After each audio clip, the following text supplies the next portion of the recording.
ঘি আমাদের লাগবেই, আর ঘি না পেলে আঙ্গুল কিভাবে বাঁকা করবেন? আঙ্গুল বাঁকা মানেও কি? প্রধান উপদেষ্টা সহ অনেকেই একমত পোষণ করেন যে এই আহ, গণভোটটা এই গণভোটটা খুব শীঘ্রই হওয়াটা দরকার।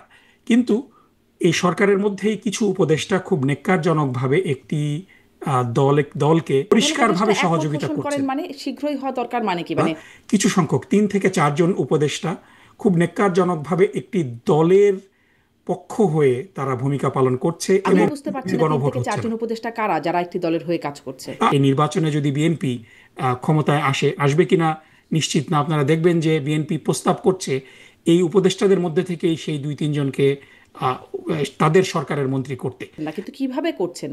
আপনাদের পক্ষে না গেলে কি পক্ষপাতিত্ব বা অনিরপেক্ষতা বলছেন? দেশ জামাত ইসলামী সহ অন্য সব দলের পক্ষ থেকে এই দাবিটা খুব জোরালোভাবে দেওয়া হচ্ছে যে নির্বাচন শুরু হওয়ার আগে, তফসিল ঘোষণার আগে সমস্ত ডিসিএসপি কে বদলি করতে হবে এবং এটা করতে হবে র্যান্ডমলি, একেবারে লটারির ভিত্তিতে। আমি বিএনপি আমাদের এবং জামাত ভাগাভাগি করে নিয়েছেন ডিসিএসপিদের এবং বিশ্ববিদ্যালয় প্রশাসনের, তো একজন উপদেষ্টাই বলেছেন। আমরা নিয়মতান্ত্রিক উপায়ে শান্তিপূর্ণভাবে আমরা আন্দোলন করছি, কিন্তু এই দাবি যদি মানা না হয় তাহলে পরে এই দাবিটা এই আন্দোলনটা আরো শক্তিশালী আন্দোলন হবে। সেটা নিয়মতান্ত্রিক হবে না? মানে আঙ্গুল বাঁকা হবে যখন? নিয়মতান্ত্রিক মার্চ করে গেলেন, স্মারকলিপি দিলেন, এটাতে অনেক সময় টনক নড়ে না। সো এই জন্য আপনার মানে এখানে দেয়ার আর স্কেলস। আপনি অল্প কিছু লোক নিয়ে আন্দোলন করছেন, আপনি আপনার সমস্ত জনশক্তিকে ময়দানে নামাচ্ছেন না। সো যখন মানে এখানে অনিয়মতান্ত্রিক না, সবই নিয়মতান্ত্রিক, কিন্তু কঠিন আন্দোলনের অর্থ হলো যে আপনি লক্ষ লক্ষ লোককে নিয়ে আপনি যমুনা ঘেরাও করতে যাবেন। ধন্যবাদ আপনাকে যুক্ত হওয়ার জন্য। আমি আপনার কাছে কয়েকটি বিষয় নিয়ে কথা বলতে চাইব। শুরু করি যে সম্প্রতি জামায়াত ইসলামের নায়েবে আমির সৈয়দ আব্দুল্লাহ মোহাম্মদ তাহের, তার একটি বক্তব্য বেশ আলোচিত সমালোচিত হচ্ছে গণমাধ্যমে। তার বিভিন্ন বক্তব্যই আলোচনার শীর্ষে থাকে ইদানিং। সম্প্রতি যেটি নিয়ে কথা হচ্ছে সেটি বলছেন যে, আমি কোট করি তাকে, আপনারা চালাকি শুরু করেছেন, কথা বলবো, সেই বলবো, এই বলবো করতে করতে নির্বাচন কাছাকাছি চলে আসছে।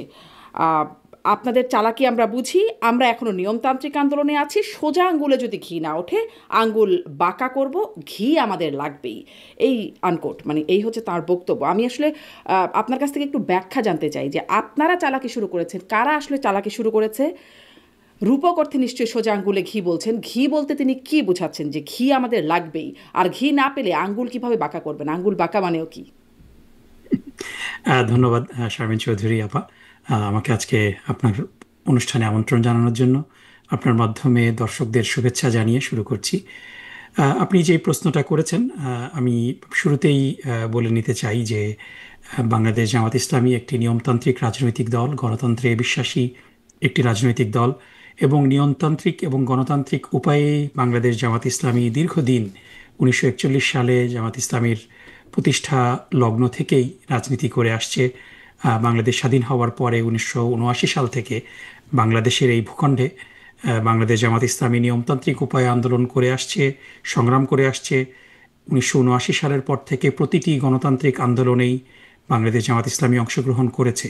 1990 সালে স্বৈরাচার এরশাদ বিরোধী যে আন্দোলন হয়েছে, যেটা 87 সালে শুরু হয়েছিল, এবং বাংলাদেশ জামাত ইসলামীর তৎকালীন 10 জন সংসদ সদস্যের সংসদ থেকে পদত্যাগের মাধ্যমেই সে আন্দোলন কিন্তু সূচিত হয়েছিল। দীর্ঘদিন আন্দোলনের পরে স্বৈরাচার এরশাদ সরকারের পতন হয়েছে। এরপরে কেয়ারটেকার সরকার ব্যবস্থার দাবিতে 1900 মোটামুটি 93, 94, 95 সাল পুরাটাই বাংলাদেশ জামাত ইসলামী কেয়ারটেকার সরকারের বহালের জন্য আন্দোলন করেছে, এবং সর্বশেষ 96 সালে সেটা সংবিধানে সংযুক্ত হয়েছে।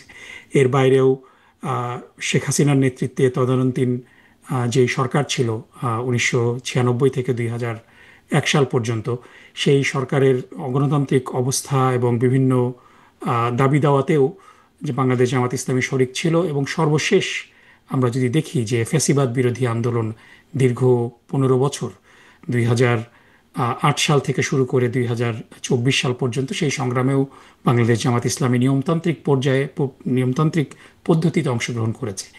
এখন যেটা আমাদের সামনে, খুব শীঘ্রই একটা সুষ্ঠু এবং নিরপেক্ষ নির্বাচন অনুষ্ঠিত হতে যাচ্ছে।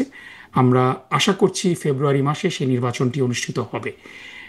কিন্তু সেই নির্বাচন শুধু নামকাওয়াস্তে নির্বাচনের জন্য নির্বাচন হলে তো সেটা গ্রহণযোগ্য হবে না।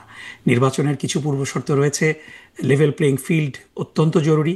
এজন্য বাংলাদেশ জামাত ইসলামীর পক্ষ থেকে 5 দফার দাবিতে আন্দোলন সংগ্রাম চলছে। শুধু জামাত ইসলামী না, সমমনা আরও 8টি দল মিলে বাংলাদেশ জামাত ইসলামী সহ সেই 8টি দল নিয়মতান্ত্রিক উপায়ে 5 দফার ভিত্তিতে 5 দফার দাবিতে আন্দোলন করছে। এবং প্রথম দফা হলো যে জুলাই সনদ, যেটা যে জুলাই যখন সনদের বললাম পাঁচ সবগুলো। দফা দাবিগুলো সম্পর্কে নিশ্চয়ই আপনি আরেকটু বলবেন, কিন্তু প্রথমে যদি এটা একটু স্পর্শ করেন, যেটি আমি আসলে যেই বিষয়ে আমি জিজ্ঞাসা করছিলাম, তারপরে আমরা একে একে যদি একটু আসি যে আপনারা চালাকি শুরু করেছেন বলতে আপনারা মানে জামাত ইসলাম কাদেরকে চালাকি করছেন বলে বলছেন? আপনিও নিয়মতান্ত্রিক আন্দোলনের কথা বলছিলেন। ঘি না পেলে কিভাবে আপনারা অনিয়মতান্ত্রিক বা নিয়মতান্ত্রিক আন্দোলন এখনো করছেন? আঙ্গুল বাঁকা করা মানেটা কি সেটা একটু যদি আগে বুঝিয়ে বলেন, জি জি, তারপরে অবশ্যই আমি সেদিকেই মানে যাচ্ছিলাম। আরো তো আছে। জি জি। হুম, আমি সেদিকেই যাচ্ছিলাম।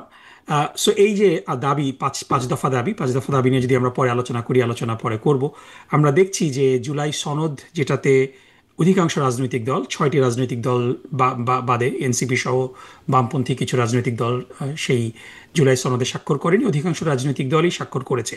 এবং মেক নো মিস্টেক, যে জুলাই সনদটা সবার পছন্দ মতো হবে এটা না। 4টি বিষয়ে Bangladesh Jamaat Islami note of dissent দিয়েছে, বিএনপি সম্ভবত 16টি বিষয়ে নোট অফ ডিসেন্ট দিয়েছে। সো সবাই সব বিষয়ে একমত হবে সেটা না, কিন্তু মোটা দাগে জুলাই সনদের জুলাই সনদ একটা মোটামুটি সব দলগুলা কাছাকাছি জায়গায়, খুব বেশি ডিফারেন্স অফ ওপিনিয়ন নাই, এরকম একটা জায়গায় এসেছে। কিন্তু বিষয়টা হলো যে এই জুলাই সনদ যদি গণভোটের মাধ্যমে আইনি ভিত্তি না পায়, তাহলে পরে এই জুলাই সনদ শুধুমাত্র একটা কাগজি দলিল ছাড়া কিছুই হবে না। এবং এই জুলাই সনদের ভিত্তিতেই ফেব্রুয়ারি মাসে নির্বাচন হওয়াটা জরুরি। এবং এই বিষয়ে প্রধান উপদেষ্টা সহ অনেকেই একমত পোষণ করেন যে এই আহ, গণভোটটা খুব শীঘ্রই হওয়াটা দরকার। কিন্তু এই সরকারের মধ্যেই কিছু উপদেষ্টা খুব নেক্কারজনকভাবে একটি দলকে প্রধান খুব উপদেষ্টা সহ একমত খুব মানে প্রধান উপদেষ্টা পরিষ্কারভাবে একমত সহযোগিতা পোষণ করেন করছেন। মানে শীঘ্রই হওয়া দরকার মানে কি? মানে শীঘ্রই বলতে কি বোঝাচ্ছেন আপনি, যে প্রধান উপদেষ্টাও একমত পোষণ করেন যাতে? প্রধান উপদেষ্টার সাথে বাংলাদেশ জামাত ইসলামীর যে কয়বার আলোচনা হয়েছে এবং অন্যান্য দলের যে আলোচনা হয়েছে, নীতিগতভাবে সরকার মনে করে যে এই জুলাই সনদের আইনি ভিত্তিটা জরুরি নির্বাচনের জন্য। কিন্তু সরকারের মধ্যে থেকেই কয়েকজন উপদেষ্টা, এবং আমি উপদেষ্টাদের নাম তাদের প্রতি সম্মান রেখেই মেনশন করছি না, বাট বাংলাদেশের জনগণ বুঝতে পারছে যে কারা তারা। কিছু সংখ্যক 3 থেকে 4 জন উপদেষ্টা খুব নেক্কারজনকভাবে একটি দলের পক্ষ হয়ে তারা ভূমিকা পালন করছে, এবং তাদের কারণেই না এই আসলে কিন্তু বুঝতে পারছি না, আমি নির্বাচনের বুঝতে পারছি না তিন গণভোট থেকে হচ্ছে না। চারজন উপদেষ্টা কারা যারা একটি দলের হয়ে কাজ করছে আমি আমি আমি নেক্কারজনকভাবে। আমি তাদের নাম বলছি না। তাদের প্রতি শ্রদ্ধা রেখে আমি আশা করব যে তারা তাদের নিরপেক্ষ ভূমিকা পালন করবেন। এবং মানে this is a warning for them. এবং বাংলাদেশের অধিকাংশ জনগণ বুঝতে পারছে যে এই 4 জন ব্যক্তি কারা। এবং এই 4 জন ব্যক্তিদের মধ্যে আপনারা দেখবেন, যদি পরবর্তীতে সরকার গঠিত হয় এবং এই নির্বাচনে যদি বিএনপি ক্ষমতায় আসবে কিনা নিশ্চিত না, আপনারা দেখবেন যে বিএনপি প্রস্তাব করছে এই উপদেষ্টাদের মধ্যে থেকেই সেই 2-3 জনকে আহ, তাদের সরকারের মন্ত্রী করতে। আমি তাদের নাম নিতে চাচ্ছি না, কিন্তু বিষয়টা হয়েছে এখানে যে কিছু উপদেষ্টা বাড়াবাড়ি রকম অনিরপেক্ষতা তাদের ভূমিকার মাধ্যমে প্রকাশ করছেন। এ কারণেই নিয়মতান্ত্রিক আন্দোলন অর্থ এই না। সব একটা যে কথা বলা হয় যে সরলতাকে দুর্বলতা ভাববেন না, বাংলাদেশ জামাত ইসলামী নিয়মতান্ত্রিকভাবে আন্দোলন করছে তার অর্থ এই না যে অনিরপেক্ষ এবং অযৌক্তিক একটা সিদ্ধান্ত বাংলাদেশের জনগণের উপরে চাপিয়ে দেওয়া হবে এবং বাংলাদেশের জনগণ জামাত মানে ইসলামী সহ। অনিরপেক্ষ বা যদি বলি পক্ষপাতিত্ব করছেন, তারা আসলে কারা আপনি বলছেন না, কিন্তু কিভাবে করছেন? আপনাদের পক্ষে না গেলে কি পক্ষপাতিত্ব বা অনিরপেক্ষতা বলছেন যাকে আপনি? এটা এটা ঠিক না, কিন্তু বিষয়টা হলো যে তাদের অনিরপেক্ষতার বিভিন্ন বিভিন্ন প্রমাণাদি যেমন? রয়েছে। যেমন আপনি যদি দেখেন যে আহ, আহ, একেবারে শুরুতেই যদি আমরা বলি যে আহ, আপনার এই গণভোটটাই একটা বড় বিষয়। যে সরকারের অধিকাংশ সদস্য একমত পোষণ করার পরও যেই কারণে আপনার গণভোটটা নির্বাচনের আগে হচ্ছে না, এটা তাদের একটা অনিরপেক্ষতার প্রমাণ। আর একটা বড় বিষয় যেটা, এবং 5 দফার মধ্যে বাংলাদেশ জামাত ইসলামীর এটা একটা বড় দাবি, যে লেভেল প্লেইং ফিল্ড, যে প্রশাসনে যে ডিসি এবং এসপি যারা বিভিন্ন জায়গায় আছে, তাদের মধ্যে অনেকেই সেই জায়গাগুলোতে দীর্ঘদিন ধরে আছে। এবং আপনারা দেখেছেন যে ইতিপূর্বে বাংলাদেশে যে নিরপেক্ষ নির্বাচনগুলো হয়েছে 1991 সালে, 96 সালে এবং 2001 সালে, এই 3টা নির্বাচনই মোটামুটি সার্বজন স্বীকৃত নিরপেক্ষ নির্বাচন। এবং এই নির্বাচনের সবচেয়ে বড় এলিমেন্ট যেটা ছিল, যে যেদিন কেয়ারটেকার সরকার ক্ষমতা গ্রহণ করেছেন, তারা প্রশাসনকে একেবারে ঢেলে সাজিয়েছেন, রদবদল করেছেন। কারণ ডিসি এবং এসপি তাদের কিন্তু একটা ভূমিকা থাকে নির্বাচনে। এবং বাংলাদেশ জামাত ইসলামী সহ অন্য সব দলের পক্ষ থেকে এই দাবিটা খুব জোরালোভাবে দেওয়া হচ্ছে, যে নির্বাচন শুরু হওয়ার আগে, তফসিল ঘোষণার আগে সমস্ত ডিসিএসপিকে বদলি করতে হবে, এবং এটা করতে হবে র্যান্ডমলি, একেবারে লটারির ভিত্তিতে। আমি চট্টগ্রাম ডিসি কিংবা খুলনার ডিসি যে আছেন তাকে সেই জায়গায় রাখবো, কিংবা আমি যাকে পছন্দ করি যে আমাকে অমুক এলাকায় হেল্প করতে পারবে, তার ব্যাপারে আমরা তদবির করব, এটা করতে দেওয়া হবে না। সো এই লেভেল প্লেইং ফিল্ড এবং এই প্রশাসনের রদবদলটাকেও কিছু কিছু উপদেষ্টা খুব নেক্কারজনকভাবে এ ব্যাপারে রোড ব্লক তৈরি করছেন, এটাও আর একটা বড় বিষয়। সো এই এই জিনিসগুলো যদি চলতে থাকে তাহলে তো নিরপেক্ষ নির্বাচন সম্ভব হবে না। এবং বিএনপি আমাদের এবং জামাত ভাগাভাগি করে নিয়েছেন ডিসিএসপিদের এবং বিশ্ববিদ্যালয় প্রশাসনের, তো একজন উপদেষ্টাই বলেছেন। এবং না, এখন এটা উপদেষ্টার সামনে উপদেষ্টার ব্যক্তিগত মতামত। কিছু ডিসিএসপিদের তো ডেফিনেটলি, আপনি যদি দেখেন যে বাংলাদেশের যারা যারা এই বিসিএস প্রশাসনে যারা আছেন, তারা সবাই একটা না একটা সময় বিভিন্ন বিশ্ববিদ্যালয়ের ছাত্র ছিলেন, ছাত্রী ছিলেন। তাদের অবশ্যই ছাত্র জীবনে তাদের একটা রাজনৈতিক ব্যাকগ্রাউন্ড আছে, কিন্তু এবং এবং বিভিন্ন তারা ছাত্র জীবনে ইসলামী ছাত্র শিবির কিংবা জাতীয়তাবাদী ছাত্র দলের সদস্য হয়ে থাকতে পারে, এটা কোনো দোষ না। কিন্তু তারা যখন তাদের দায়িত্ব পালন করবেন, সেখানে তারা সততা এবং নিরপেক্ষতার সাথে দায়িত্ব পালন করছেন কিনা, এটা খুব গুরুত্বপূর্ণ বিষয়। এবং আমরা দীর্ঘ 1 বছর ধরে দেখেছি যে এটার ব্যত্যয় ঘটেছে অনেক জায়গাতে। যদি মানে ছাত্র শিবির বা জাতীয় ছাত্র দলের মানে ছাত্র দল যদি করে তাহলে দোষের না, কিন্তু যদি শিক্ষা জীবনে ছাত্রলীগ করে থাকে তাহলে তাদের দোষের হবে। না, এখানে আরেকটা বিষয় যেটা আপনাকে মানে সব এই বিষয়গুলো এক পাল্লায় মাপা যাবে না। কারণ বিগত 15 বছরে এই সরকারি নিয়োগটাকে একেবারে দলীয়করণ করা হয়েছে। এবং যাদের স্পেশালি আমরা দেখেছিলাম যে আপনি যদি মানে কোন জেলা ভিত্তিক অধিকাংশ চাকরিজীবী, পুলিশে স্পেশালি আপনারা যদি দেখেন, খুব খুব নেক্কারজনকভাবে আপনারা দেখবেন যে গোপালগঞ্জ এবং কিশোরগঞ্জের প্রাধান্য, যে কিশোরগঞ্জ থেকে আপনার প্রেসিডেন্ট এবং সাবেক প্রেসিডেন্ট দুজনই কিশোরগঞ্জের মানুষ ছিলেন।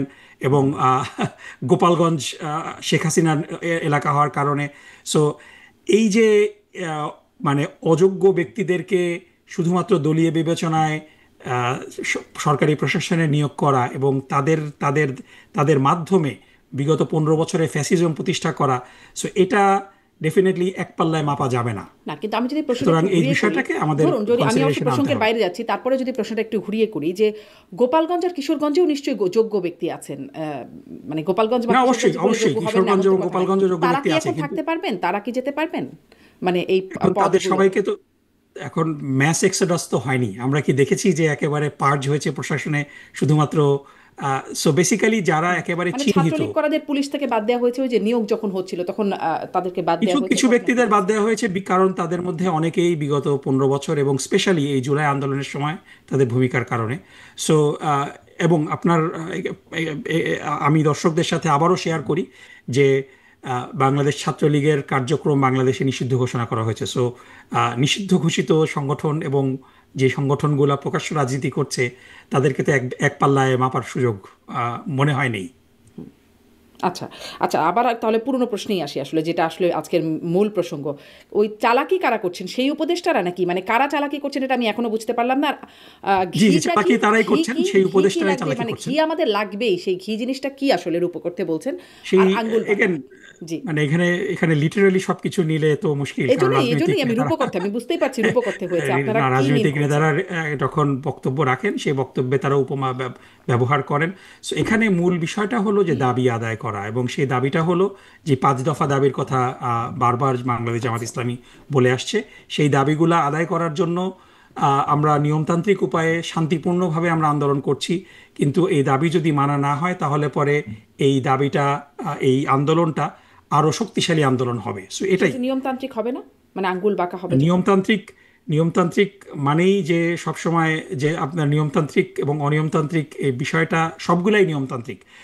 আমরা যদি বিভিন্ন আন্দোলনগুলার আহ, আহ, ইতিহাস দেখি, আপনার সিম্পল শান্তিপূর্ণ আন্দোলনে আপনি মার্চ করে গেলেন, আহ, স্মারকলিপি দিলেন, এটাতে অনেক সময় টনক নড়ে না। সো এজন্য আপনার মানে এখানে দেয়ার আর স্কেলস। আপনি অল্প কিছু লোক নিয়ে আন্দোলন করছেন, আপনি আপনার সমস্ত জনশক্তিকে ময়দানে নামাচ্ছেন না। সো যখন মানে এখানে অনিয়মতান্ত্রিক না, সবই নিয়মতান্ত্রিক, কিন্তু কঠিন আন্দোলনের অর্থ হলো যে আপনি লক্ষ লক্ষ লোককে নিয়ে আপনি যমুনা ঘেরাও করতে যাবেন। সো সেটা কঠিনতম আন্দোলন, এবং এটার অর্থ এই যে আপনার দাবি আদায়ের জন্য আপনি স্টিল নিয়মতান্ত্রিকভাবেই কাজ করবেন, কিন্তু আপনি ইন্টেন্সিটিটা বাড়িয়ে দেবেন। জি, সেটা কি আপনারা 11 তারিখে সেরকম কিছুই করবেন? মানে আমরা দেখছি যে না, 11 তারিখে তো মিয়া গোলাম বিক্ষোভের পরোয়ার বলছেন যে আয়োজন। ঢাকার চিত্র বদলে দেবেন, মানে 5 দফা দাবি এই যদি না মানা হয় তাহলে। না, অবশ্যই বাংলাদেশ জামাত ইসলামী তো ইজ কেপেবল। বাংলাদেশে ঢাকা শহরে লক্ষ লক্ষ লোকের সমাগম করানো তো বাংলাদেশ জামাত ইসলামের জন্য খুব কঠিন বিষয় না। লেটস ওয়েট অ্যান্ড সি কি আচ্ছা, হয়। আচ্ছা, তার মানে এরকম একটা আভাস আছে যে লক্ষ লক্ষ লোক সমাগম হতে পারে 11 তারিখে, কারণ 11 তারিখে উল্লেখ করে বলছেন যে যদি দাবি আদায় না হয়, 5 দফা দাবি মানা না হয়, তাহলে ঢাকার চিত্র বদলে দেবেন। না, ডেফিনেটলি আপনার 11 লক্ষ আপনার বাংলাদেশ, আপনি যদি দেখেন যে বিগত দিনগুলোতে গত 4-5 দিনে বাংলাদেশ জামাত ইসলামীর যে সমস্ত প্রার্থী ঢাকা শহরে নির্বাচন করছেন, তারা কিন্তু ব্যাপক শোডাউন করেছেন। সো ওই জনশক্তিগুলাই যদি, যারা শোডাউন করছেন তাদেরকে যদি আপনি এক জায়গায় আনেন, তখন সেখানে তো লক্ষাধিকের জি, উপরেই লোক হয়ে মানে যাবে। আপনাদের সো এটা সক্ষমতা আছে, সেটি সেটি আপনি বলছেন। হ্যাঁ, তার মানে ওরকম কিছু একটা আশা বা আশঙ্কা করতে পারে লেটস ঢাকাবাসী। Let's wait and see, let's not জি, পুল দ্য ট্রিগার মানে বিফোর ওই it let's wait and see বলতে হ্যাপেন্স। 11 তারিখের কথা তো বলেই দিচ্ছেন মিয়া গোলাম পরোয়ার এখন। এবং এই 11 তারিখের মধ্যে 5 দফা দাবি যে মানা যাবে না, সেটি অনেকটা বোঝাও যায় যে 5 দফা অনেক কিছু আছে, সেই এত কিছু মানবে কিভাবে 11 তারিখের মধ্যে? না, এখানে একটু বলে নেই যে 5 দফা দাবির, আপনি একটা রাজনৈতিক দল হিসাবে আপনি তো দাবি করতেই পারেন অনেক কিছু। এখন আপনার দাবি, আপনার 5 দফা দাবির সবগুলা দাবি মানা হবে, এবং না মানলে আমরা নির্বাচন করব না, কিংবা না মানলে আমরা কোনো কথাই শুনবো না, বিষয়টা এরকম না। আপনি 5টা দাবি করেছেন, 5টা দাবির মধ্যে তো এবং 5টা দাবির মধ্যে সবগুলো দাবি যে বাংলাদেশ জামাত ইসলামী মনে করে যৌক্তিক। এখন সরকার যদি এই দাবিগুলোর মধ্যে সবগুলাকেই অযৌক্তিক বলে, fine, they have to say that. এখানে চালাকি করার কোনো সুযোগ নেই।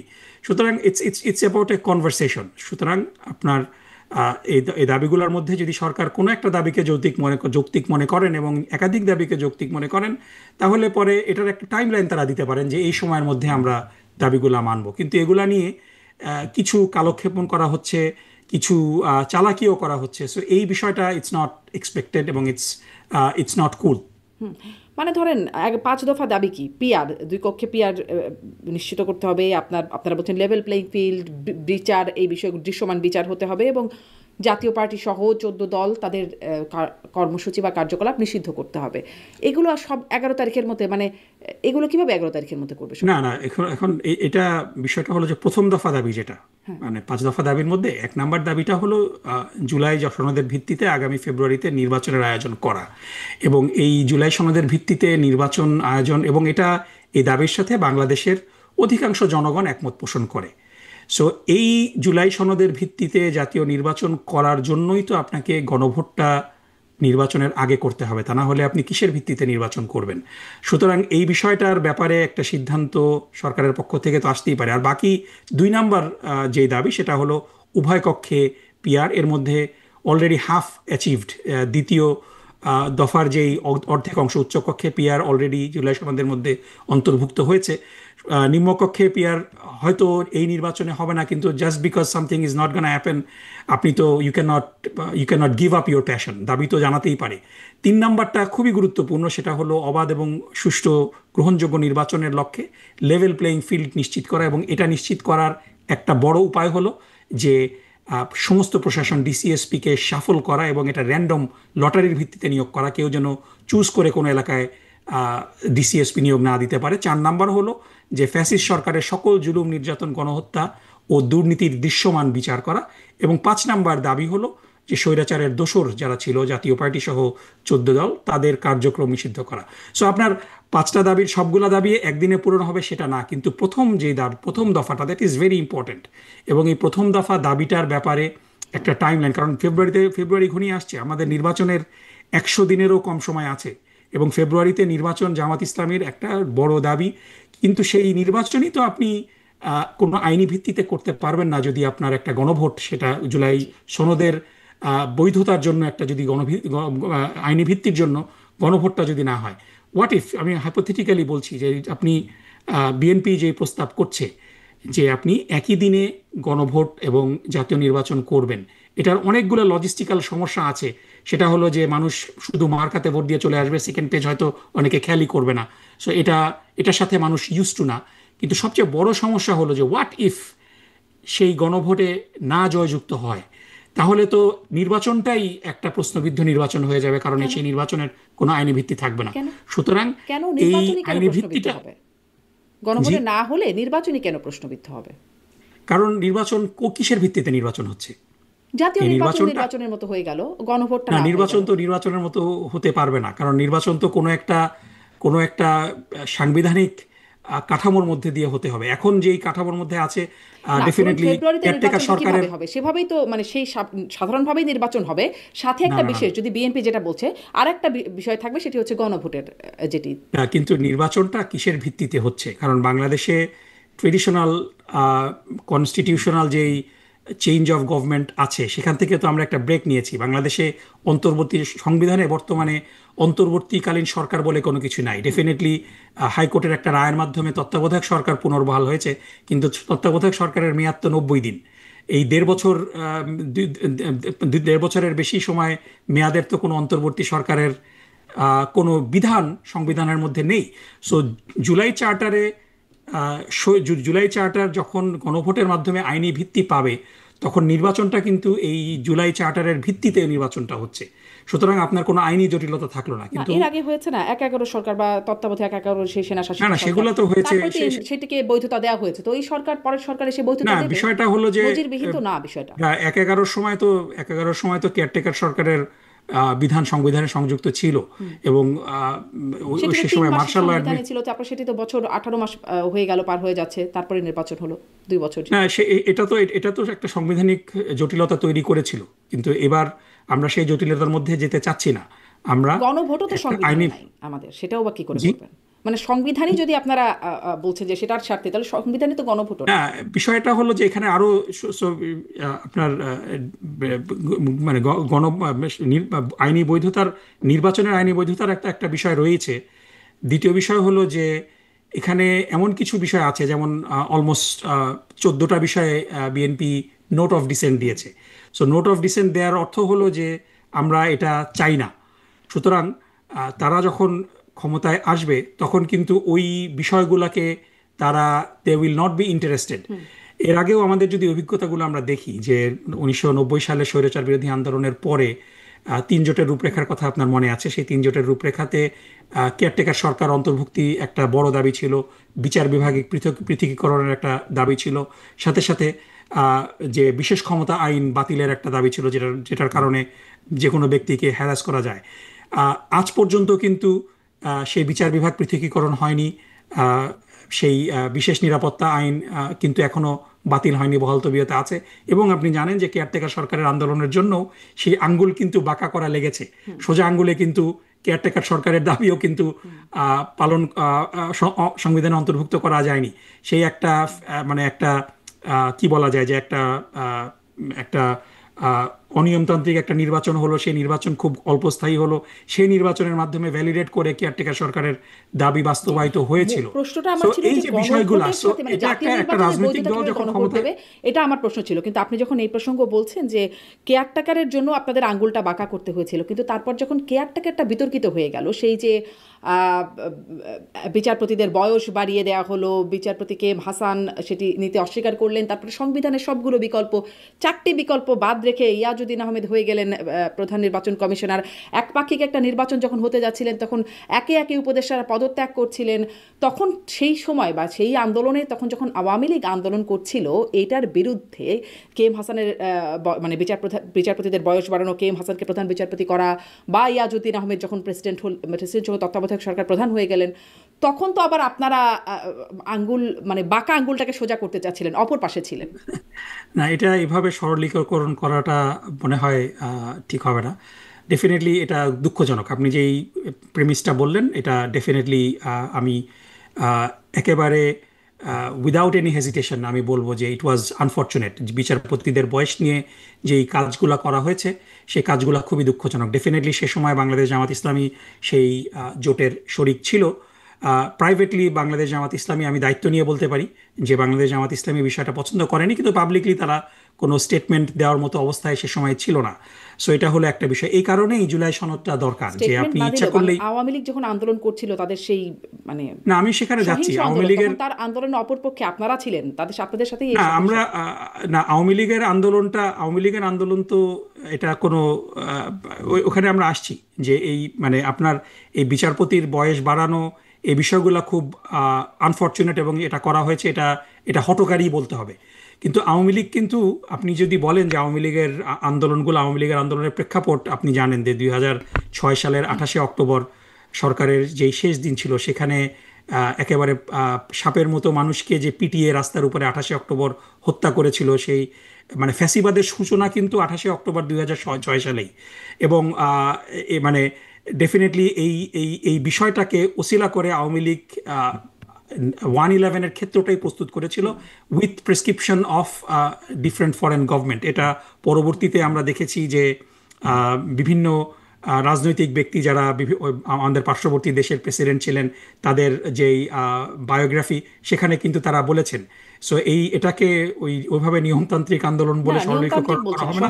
এবং এখানে আমি আরেকটু বলে রাখি যে সেই সময় যে পুরা জাতির সামনে একটা প্রতারণা করা হয়েছিল দুই মহাসচিবের সংলাপের নামে, আব্দুল জলিল এবং মান্নান ভূঁইয়া দুইজন পুরা জাতির সাথে তামাশা করেছেন তারা। এবং এটা নিয়েও কিন্তু তারা পরবর্তীতে বলেছেন যে তারা আসলে কোনো কথাবার্তাই বলেননি, তারা নিজেরা খোশ গল্প করেছেন, কিন্তু জাতিকে বুঝিয়েছেন যে তারা খুব সিরিয়াস বিষয়ে কথা বলছেন। এবং পরবর্তীতে মান্নান ভূঁইয়া কিন্তু বিএনপিকেও ওন করেনি, বিএনপি থেকে পদত্যাগ করে তিনি অন্য একটা রাজনৈতিক দল করেছেন।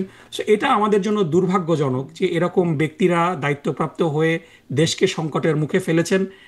এবং এই সংকটের জন্যই পুরা দেশকে গত 2006 থেকে শুরু করে 2025 সাল পর্যন্ত 2024 সালের 5ই আগস্ট পর্যন্ত পুরা জাতি একটা চরম মূল্য দিয়েছে। হাজার হাজার মানুষ যে পেছনে যে সংকটের পেছনে যে কারণটা আপনিও এগ্রি করছিলেন, আপনারা কি নিজেদেরকে দোষী মনে করেন তার জন্য? মানে সেখানে আপনারাও সেই সময় সরকারের সঙ্গী ছিলেন বা জোট সঙ্গী ছিলেন? না, ডেফিনেটলি আমাদের রাজনৈতিক কার্যক্রম যদি আমরা দেখি দীর্ঘদিন ধরে, ডেফিনেটলি রাজনৈতিক সিদ্ধান্ত তো ভুল ত্রুটির ঊর্ধ্বে কেউই না, তাই না? সো আমাদের রাজনৈতিক ভুল তো হতেই পারে। এবং ডেফিনেটলি আমি যেটা আপনাকে আরেকটা অনুষ্ঠানে জামাতের আমিরও বলেছেন যে এখানে নিশ্চয়ই ভুল স্বীকার করেছিলেন। হ্যাঁ, ডেফিনেটলি। এবং এটা আমি ওই বিষয়টা আমরা আসলে কয়েকটা সুনির্দিষ্ট বিষয় আসছে। এক মিনিট একটু যদি সময় নেই, যে আমি ডেফিনেটলি এখানে দায়িত্ব নিয়ে বলতে পারি যে এই বিষয়টা যে বিচারপতিদের বয়স নিয়ে বয়স বাড়ানোর ব্যাপারে বাংলাদেশ জামাত ইসলামের পক্ষ থেকে বিএনপির বেগম খালেদা জিয়ার কাছে এই ব্যাপারে বারবার পরামর্শ দেওয়া হয়েছিল যে it will B A problem. So but আমি সাথে সাথে এটাও বলবো যে বাংলাদেশ জামাত ইসলামের পাবলিক কিছু স্টেটমেন্ট আসা উচিত ছিল, যেটা আমরা দেখিনি। So it could have been better. এই বিষয়টাও তখন হয়েছিল আপনাদের সেই সময়টিতেই। যাই হোক, আমি আসলে প্রশ্ন করছিলাম যে গণভোট কিভাবে জাতীয় নির্বাচনকে বৈধতা দেবে, আর গণভোট ছাড়া কেন জাতীয় নির্বাচন বৈধতা পাবে না? সাংবিধানিক বৈধতার কথা আপনি বলছেন, গণভোটই যেখানে সংবিধানে নাই। না, গণভোট সংবিধানে নেই বিষয়টা তো এরকম না। বাংলাদেশে ইতিপূর্বে আমরা দেখেছি যে গণভোট, এবং সবচেয়ে বড় কথা হলো এখানে যে আমরা যদি গণভোটের ইতিহাসগুলা দেখি, যে বাংলাদেশে ইতিপূর্বে যে গণভোটগুলা হয়েছে সেই গণভোটগুলা কিন্তু একেবারে 2-3 মাস সময় নিয়ে যে হয়েছে সেটা না। বাংলাদেশ সংবিধানের দুইটা ধারা, 142A এবং 150, এই দুইটা ধারাতেই কিন্তু গণভোটের বিষয়টা আছে। এবং তার আগে একটা সরকারি প্রজ্ঞাপন দেওয়ার প্রয়োজন হয়, যে 1977 সালের 30শে মে যে প্রথম বাংলাদেশে গণভোট হয়েছিল, এবং এটা সামরিক শাসনের আন্ডারে। তারপরে 1980-র দশকে এরশাদ সরকারের প্রস্তাবিত গণভোট, যেটা বাস্তবায়ন হয়নি।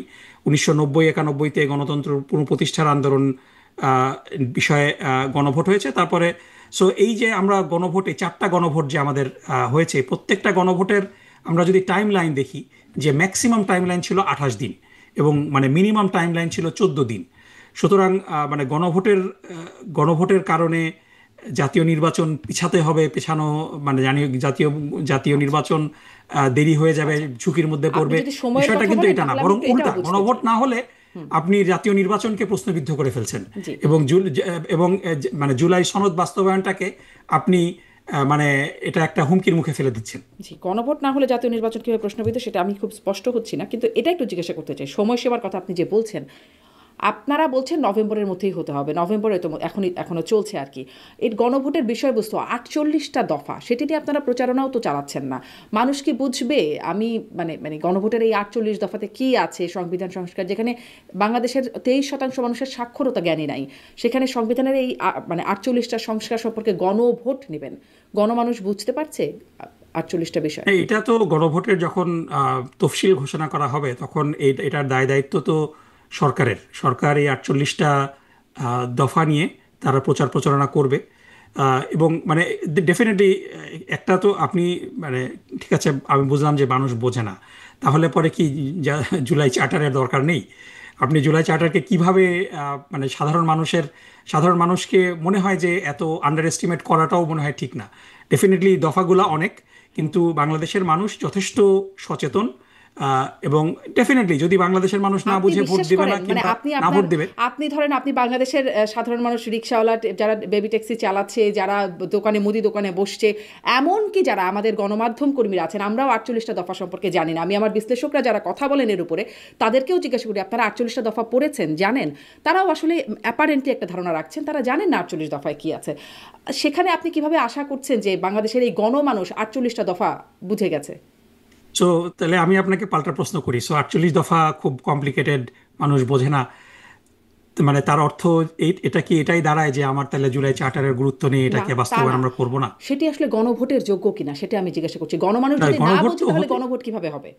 না মানে আপনি মানুষের মতামত নেয়ার তো উপায় হলো কয়েকটা, যে আপনি যদি নির্বাচনের দিনও গণভোটে দেন, সেই প্রশ্নটা তো রয়ে যায় যে তাহলে তখন এখন বুঝবে না মানুষ আপনি নির্বাচনের দিন গণভোট দিলেন। গণভোট নিয়েই প্রশ্ন, আসলে আমি প্রশ্নটা গণভোট নিয়েই করছি না। বিষয়টা হলো যে গণভোটে তো মানে ডেফিনেটলি যে আমেরিকাতে আপনি আছেন, যে প্রত্যেকটা নির্বাচনেই কিন্তু দেয়ার আর মেনি কোয়েশ্চেন্স। এখন খুব ভালো হতো যে 48টা কোয়েশ্চেনের উপরে যদি সেপারেটলি হ্যাঁ না দেওয়া যেত, তাহলে পরে it would have been better. কিন্তু আপনি যেটা বললেন যে it will become too complicated, এজন্য it has to come as a package. এবং সেই প্যাকেজটা 48টা দফার মধ্যে সবগুলো দফা কিন্তু মানে ওই রকমভাবে মিনিংফুল না। আপনার গুরুত্বপূর্ণ দফাগুলো হলো যে কেয়ারটেকার সরকার ব্যবস্থার পুনর্বহাল, তারপরে আপার হাউস গঠন করা এবং আপার হাউসে পিআর পদ্ধতিতে রিপ্রেজেন্টেশন ঠিক করা, তারপরে প্রধানমন্ত্রীর মেয়াদ কতটুকু হবে। 48টা দফার মধ্যে ডেফিনেটলি প্রত্যেকটা দফাই গুরুত্বপূর্ণ, কিন্তু আপনি যদি মানে হাইলাইট করে দেন, দেয়ার আর অনলি 4 or 5 মানে পয়েন্ট যেগুলা খুবই গুরুত্বপূর্ণ এবং যেগুলা। তো সেই 4 or 5 পয়েন্টস মানুষ বোঝে এখন বাংলাদেশের বাস্তবতায়? ডেফিনেটলি বাংলাদেশের মানুষ তো এটা নিয়ে কথা বলছে, দ্বিকক্ষ বিশিষ্ট সংসদের কথা মানুষ বলছে। ডেফিনেটলি 2 টার্মের বেশি প্রধানমন্ত্রী থাকা যাবে না, এটা নিয়ে তো সাধারণ মানুষ, মানে এটা তো সাধারণ মানুষের না বোঝার কথা না। বাট দ্য থিং ইজ, যখন স্কেডিউল ঘোষণা করা হবে তখন সরকারের পক্ষ থেকে প্রচারণা আরো চালানো হবে। সো মানুষ যদি না বুঝে, এক লকডাউন, আমি সেদিন এই প্রসঙ্গটা বলছিলাম, এক লকডাউন, শুধুমাত্র লকডাউন, এই বিষয়টা বোঝানোর জন্য মানুষ আর্মি নামাতে হয়েছে বাংলাদেশে। মানুষকে অটোমেটিক পিটিয়ে বোঝাতে হয়েছে যে এটা লকডাউন, এটা এই ব্যাপারটা হচ্ছে এরকম। আর এখানে তখন তো ফ্যাসিস্ট সরকার ক্ষমতায় ছিল, ফ্যাসিস্ট সরকার তো পিটানো ছাড়া কিছু বোঝে না। অন্য দেশে তো লকডাউন মানে ওটা মানুষের জীবনের স্বার্থেই ছিল, অন্ততপক্ষে ওই জায়গাটা সবাই তখন সমর্থনও দিয়েছিল, রাজনৈতিক নেতা, ওই একটা জায়গায় অন্ততপক্ষে, যেটি আসলে জীবন রক্ষার স্বার্থেই দরকার। কিন্তু দেখেন, মানুষকে বোঝানোর দায়িত্ব সরকারের, জনগণকে বোঝানোর দায়িত্ব সরকারের এবং রাজনৈতিক দলগুলার। এবং মানে at the end of the day মানুষের প্রতি তো জনগণের প্রতি আস্থা রাখতে হবে। যারা বুঝে, যদি মানুষ না বুঝে হয়তো তারা ভোটদান থেকে বিরত থাকবে, কিন্তু যারা বোঝে তারা ভোট দেবে। এবং অধিকাংশ মানুষ যদি জুলাই চার্টার পছন্দ না করে তখন জনগণের মতামতকে সবাই শ্রদ্ধা করে মেনে নেবে যে ঠিক আছে এই জুলাই চার্টার মানুষ পছন্দ করছে না। কিন্তু এই জুলাই চার্টার পাশ হয়ে যাবে, এই জুলাই চার্টারের কিছু জিনিস আমি পছন্দ করছি না এই ভয়ে এটাকে গণভোটে দেওয়া যাবে না, এটা তো গণবিরোধী রাজনীতি হয়ে গেল না? মানে গণমানুষ বুঝতেই যদি না পারে তাহলে সেটিকে দেওয়া, আমরা কেন মনে করছি যে জনগণ বুঝতে পারবে না? জনগণকে এতটা আন্ডার এস্টিমেটও তো করাটা এতটা জনগণের আন্ডারএস্টিমেট প্রতি না। আমি শ্রদ্ধা রাখা জানি না। 48টা, আমি অনেক মানুষের সাথে কথা বলেছি, প্রতিদিন আমার বিশিষ্ট ব্যক্তিদের সাথে কথা হয়, তাদেরকে জিজ্ঞাসা করেছি, আসলে আমি দেখিনি আসলে কেউ এই 48টা দফা পড়ে সবাই বুঝতে পারছেন, সাধারণ মানুষ তো এটা দূরের এটা কথা। খুবই খুবই খুবই দুঃখজনক, কারণ 48টা দফা যেদিন জুলাই চার্টার সই হলো, এখন 48টা দফা আমাকে মুখস্থ বলতে বললে আমি মুখস্থ বলতে পারবো না, কিন্তু আমি প্রিটি শিওর যে আমি অ্যাটলিস্ট 25-26টা দফা যেগুলো গুরুত্বপূর্ণ সেগুলো আমি বলতে পারবো। সো একজন মানে দায়িত্বশীল ব্যক্তি যদি দাবি করে যে আমি 48টা দফা কি কি সই হলো আপনার ধরেন আমি আপনার জানি না, গ্রামের বুঝি বাড়িতে না, বা আপনার এটা দেশে যে তো বাড়িতে অদায়িত্বশীল বাসা হয়ে যে গেল না? মানুষটি গৃহ পরিচারিকা বা আপনার সহায়ক হিসেবে কাজ করেন, তিনি জানেন 48টা দফা কি আছে? আমি প্রিটি শিওর বা যে তিনি গাড়ির যদি চালক রাজনীতি জানেন? সচেতন হন, তিনি 48 দফার 48টা দফাই যদিও না জানেন, কিন্তু মেজর যে জায়গাগুলো, যে কেয়ারটেকার সরকারের পুনর্বহাল, টার্ম লিমিট, আপার হাউস, তারপরে জুডিশিয়ারি পৃথকীকরণ, এই এই এই জিনিসগুলা সচেতন মানুষ হিসাবে জানাটা গুরুত্বপূর্ণ, এবং জানার দায়িত্ব কিন্তু প্রত্যেকের। কেউ যদি না জানে তাহলে পরে আপনি কিন্তু তাকে জোর করে জানাইতে পারবেন না। সুতরাং এই দায়িত্ব সরকারের পক্ষ থেকে, they need to do a better job disseminating information. কিন্তু এই ইনফরমেশন ডিসিমিনেট হওয়ার পরও যদি কেউ বলে যে আমি জানি না, এটা আনফর্চুনেট। মানে স্পেশালি দায়িত্বশীল ব্যক্তিদের পক্ষ থেকে যদি এই কথাগুলো বলা হয়, এটা মানে মানে এখন দেখেন, মানে আপনাকে বলাটা আমার দায়িত্ব, কিন্তু আপনাকে আমি বলার পরও যদি আপনি জিনিসটা সেই ওই মানে সেই গল্পের মতো যে যদি কেউ না বুঝে কোনো কিছু, কেউ যদি মানে জেগে ঘুমাতে চায়, তাকে তো আপনি কিভাবে ঘুম পাড়াবেন? মানে তাই না? ধরেন সো আপনি আগের বিষয়গুলো গণভোটগুলোর অনেকটা কথা ওরকম। বলছিলেন, আপনি আগের যে গণভোটগুলোর কথা বলছিলেন, ধরেন জিয়াউর রহমানের নীতি, তার কর্মসূচি, সেগুলোকে আপনারা সমর্থন করেন কিনা? তখন কিন্তু মানুষ জিয়াউর রহমানকে দেখে ভোট দিয়েছে, হ্যাঁ বা না, যে ভোট দিয়েছে জিয়াউর রহমানকে। এরশাদকে কর্মসূচি সমর্থন করেন কিনা? এরশাদকে দেখে। তার কর্মসূচি বা তার দফাগুলো কি কি সেগুলো হয়তো মানুষ দেখে নাই। মানুষ ধরেন নির্বাচনে যখন ইশতেহার দেয়, সেই ইশতেহারও মানুষ কিন্তু আসলে জানে না ইশতেহারে কি কি আছে, ওই মানুষটাকে দেখে ভোট দেয় বা লিডারকে দেখে ভোট দেয়। এখানে তো কোনো লিডার নাই। মানে বাংলাদেশের বাস্তবতাটা তো এভাবে করে আমরা এতদিন দেখে এসেছি। এখানে তো লিডারটা হলো এই জুলাই আন্দোলন যে শহীদরা করেছে এবং গাজীরা করেছে, তাদের তাদের প্রতি শ্রদ্ধা। এটা তো একেবারে মানুষের কাছে এই স্মৃতিটা তো খুব ভিভিড না? সুতরাং সেই জুলাই আন্দোলন করে, সেই জুলাই আন্দোলনের ফলে যেই ফ্যাসিবাদ বাংলাদেশের জনগণ বিদায় করেছে, সো জুলাই চার্টারের তো উদ্দেশ্যটা হলো যে সেই ফ্যাসিবাদ যেন বারবার চলে না আসে। কারণ let's just be honest at some point, যে কোনো দলীয় সরকার এই জুলাই চার্টার বাস্তবায়ন করবে না, এটা এটা মানে এটা কারোর প্রতি অবিশ্বাস না। This is how it is. আমি রাজনৈতিক দলগুলোর প্রতি পূর্ণ সমর্থন, পূর্ণ শ্রদ্ধা রেখেই বলছি যে রাজনৈতিক দলগুলোর অনেক স্টেক হোল্ডার থাকে, অনেক ফাইন্যান্সিয়াল ডোনার থাকে, যারা তাদের স্বার্থে আঘাত আসে এরকম কোনো কিছু রাজনৈতিক দল করুক এটা চায় না।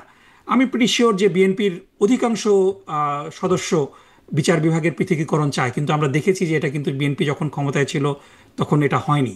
সো এই যে জায়গাগুলো, যে একটা নির্দলীয় কেয়ারটেকার গভর্নমেন্ট, ইন্টারিম গভর্নমেন্টের পক্ষে যে জিনিসটা বাস্তবায়ন সম্ভব, সেটা কিন্তু একটা দলীয় সরকারের জন্য অনেক চ্যালেঞ্জিং। এ কারণেই এই চার্টারটার একটা আইনি ভিত্তিটা খুবই জরুরি, কারণ বাস্তবায়ন তো আসলে বেসিক্যালি দলীয় বিএনপি যেটা সরকারকেই বলছে করতে যে হবে। Trust me, I will do it when I come to power। সেটাই, এটা দলীয় সরকারকেই করতে হবে তো বাস্তবায়নটা, তাই না? যদি না, আপনি বাস্তবায়ন কিন্তু এটার আইনি ভিত্তি যখন হয়ে যাবে, বাস্তবায়ন তো পরের কথা। আপনার যদি ভিত্তিটাই না থাকে, আইনি ভিত্তি, তাহলে তো ইভেন আপনি এটাকে আইনি ভিত্তি দেওয়ার জন্য চেষ্টাও করবেন না, বাস্তবায়ন তো আরো পরের কথা। মানে আইনি ভিত্তি হওয়ার পরও বাস্তবায়নটা ইজ এ টাফ থিং, এটাকে এনশিওর করতে হবে জনগণের। কিন্তু আপনার যদি আইনি ভিত্তিটাই না থাকে, তাহলে আপনি কিসের বেসিসে সরকারকে বাধ্য করবেন মানতে? আর যেগুলোর So, আইনি এই ভিত্তি জিনিসটা খুবই ছিল, গুরুত্বপূর্ণ। আমরা দেখেছি আমাদের শাসকরা সেই আইনি ভিত্তির বাইরে গিয়ে কাজ করেছে। আইনি ভিত্তি তাদের জন্য অবশ্যই খুব বেশি অবশ্যই, মানে ম্যাটার করে আই না। এম নট আমি ডিসপিউটিং ইউ আসলে অন আপনার দ্যাট। কাছে এ কারণেই আপনি আমাকে আইনি বলছেন না ডক্টর নকিবুর রহমান, যে মানুষকে তো আন্ডারস্টিমেট কেন করছেন বা মানুষ বুঝবেন এটা আমি কেন ভাবছি। আপনার নিশ্চয়ই মনে আছে চ্যাথাম হাউসের ডক্টর ইউনুস, তিনি যখন বক্তব্য দিচ্ছিলেন, তাকে যখন সঞ্চালক প্রশ্ন করছিলেন, সাংবাদিক, যে কেন মানুষের উপরে ছেড়ে দেওয়া হচ্ছে না, যে মানুষ ভোট দিয়ে তার কোন সেট তার পছন্দ হচ্ছে সেটা বাছাই করুক, তখন তিনি বলছিলেন মানুষ যদি বুঝতো পিআর কি, উচ্চকক্ষ কি, নিম্নকক্ষ কি, তাহলে তো ভালোই হতো। মানুষ এগুলো বোঝে না, টাকার বিনিময়ে ভোট দেয় মানুষ। আপনি বলছেন প্রধান উপদেষ্টাও শিগগিরই এটি বাস্তবায়নের কথা বলছেন। তো তিনি যদি এই বোধটা তার থাকে, তাহলে আপনারা কিসের উপরে মানে আন্ডারস্টিমেট আসলে এই কারণেই তো আপনি আপনি মানে এখানে আমি তার সাথে ডিসএগ্রি করছি না, এবং আমার কথাটাও এটার সাথে ডিসএগ্রিমেন্ট না। আমি বলছি এই কারণেই তো আপনি 48টা ভোট ইয়েস নো করতে বলছেন না মানুষকে। আপনি you are presenting it as a package, so it will live or die as a package. So এতটুকু তো ট্রাস্ট করা যায়। জি, এতটুকু তো ট্রাস্ট করা যায়। হ্যাঁ, না না, ওটা ওটা না, বেসিক্যালি আপনি আপনি যদি না বোঝেন আপনি ভোট দেবেন না, মানে ইউ হ্যাভ অ্যান অপশন, মানে ইউ হ্যাভ 3 অপশনস। আপনি যদি না বোঝেন আপনি ভোট দিতে যাবেন না, আপনি যদি বোঝেন এগ্রি করেন আপনি হ্যাঁ ভোট দেবেন, আপনি বুঝে যদি ডিসএগ্রি করেন আপনি না ভোট দেবেন, তাই না? It's a package. সো এই প্যাকেজের মধ্যে আপনি যদি ধরেন, মানে মূল বিষয় যেটা হয় যে আমাদের জোহরান মামদানির একটা কথা আমি এখানে কোট করি। তিনি যখন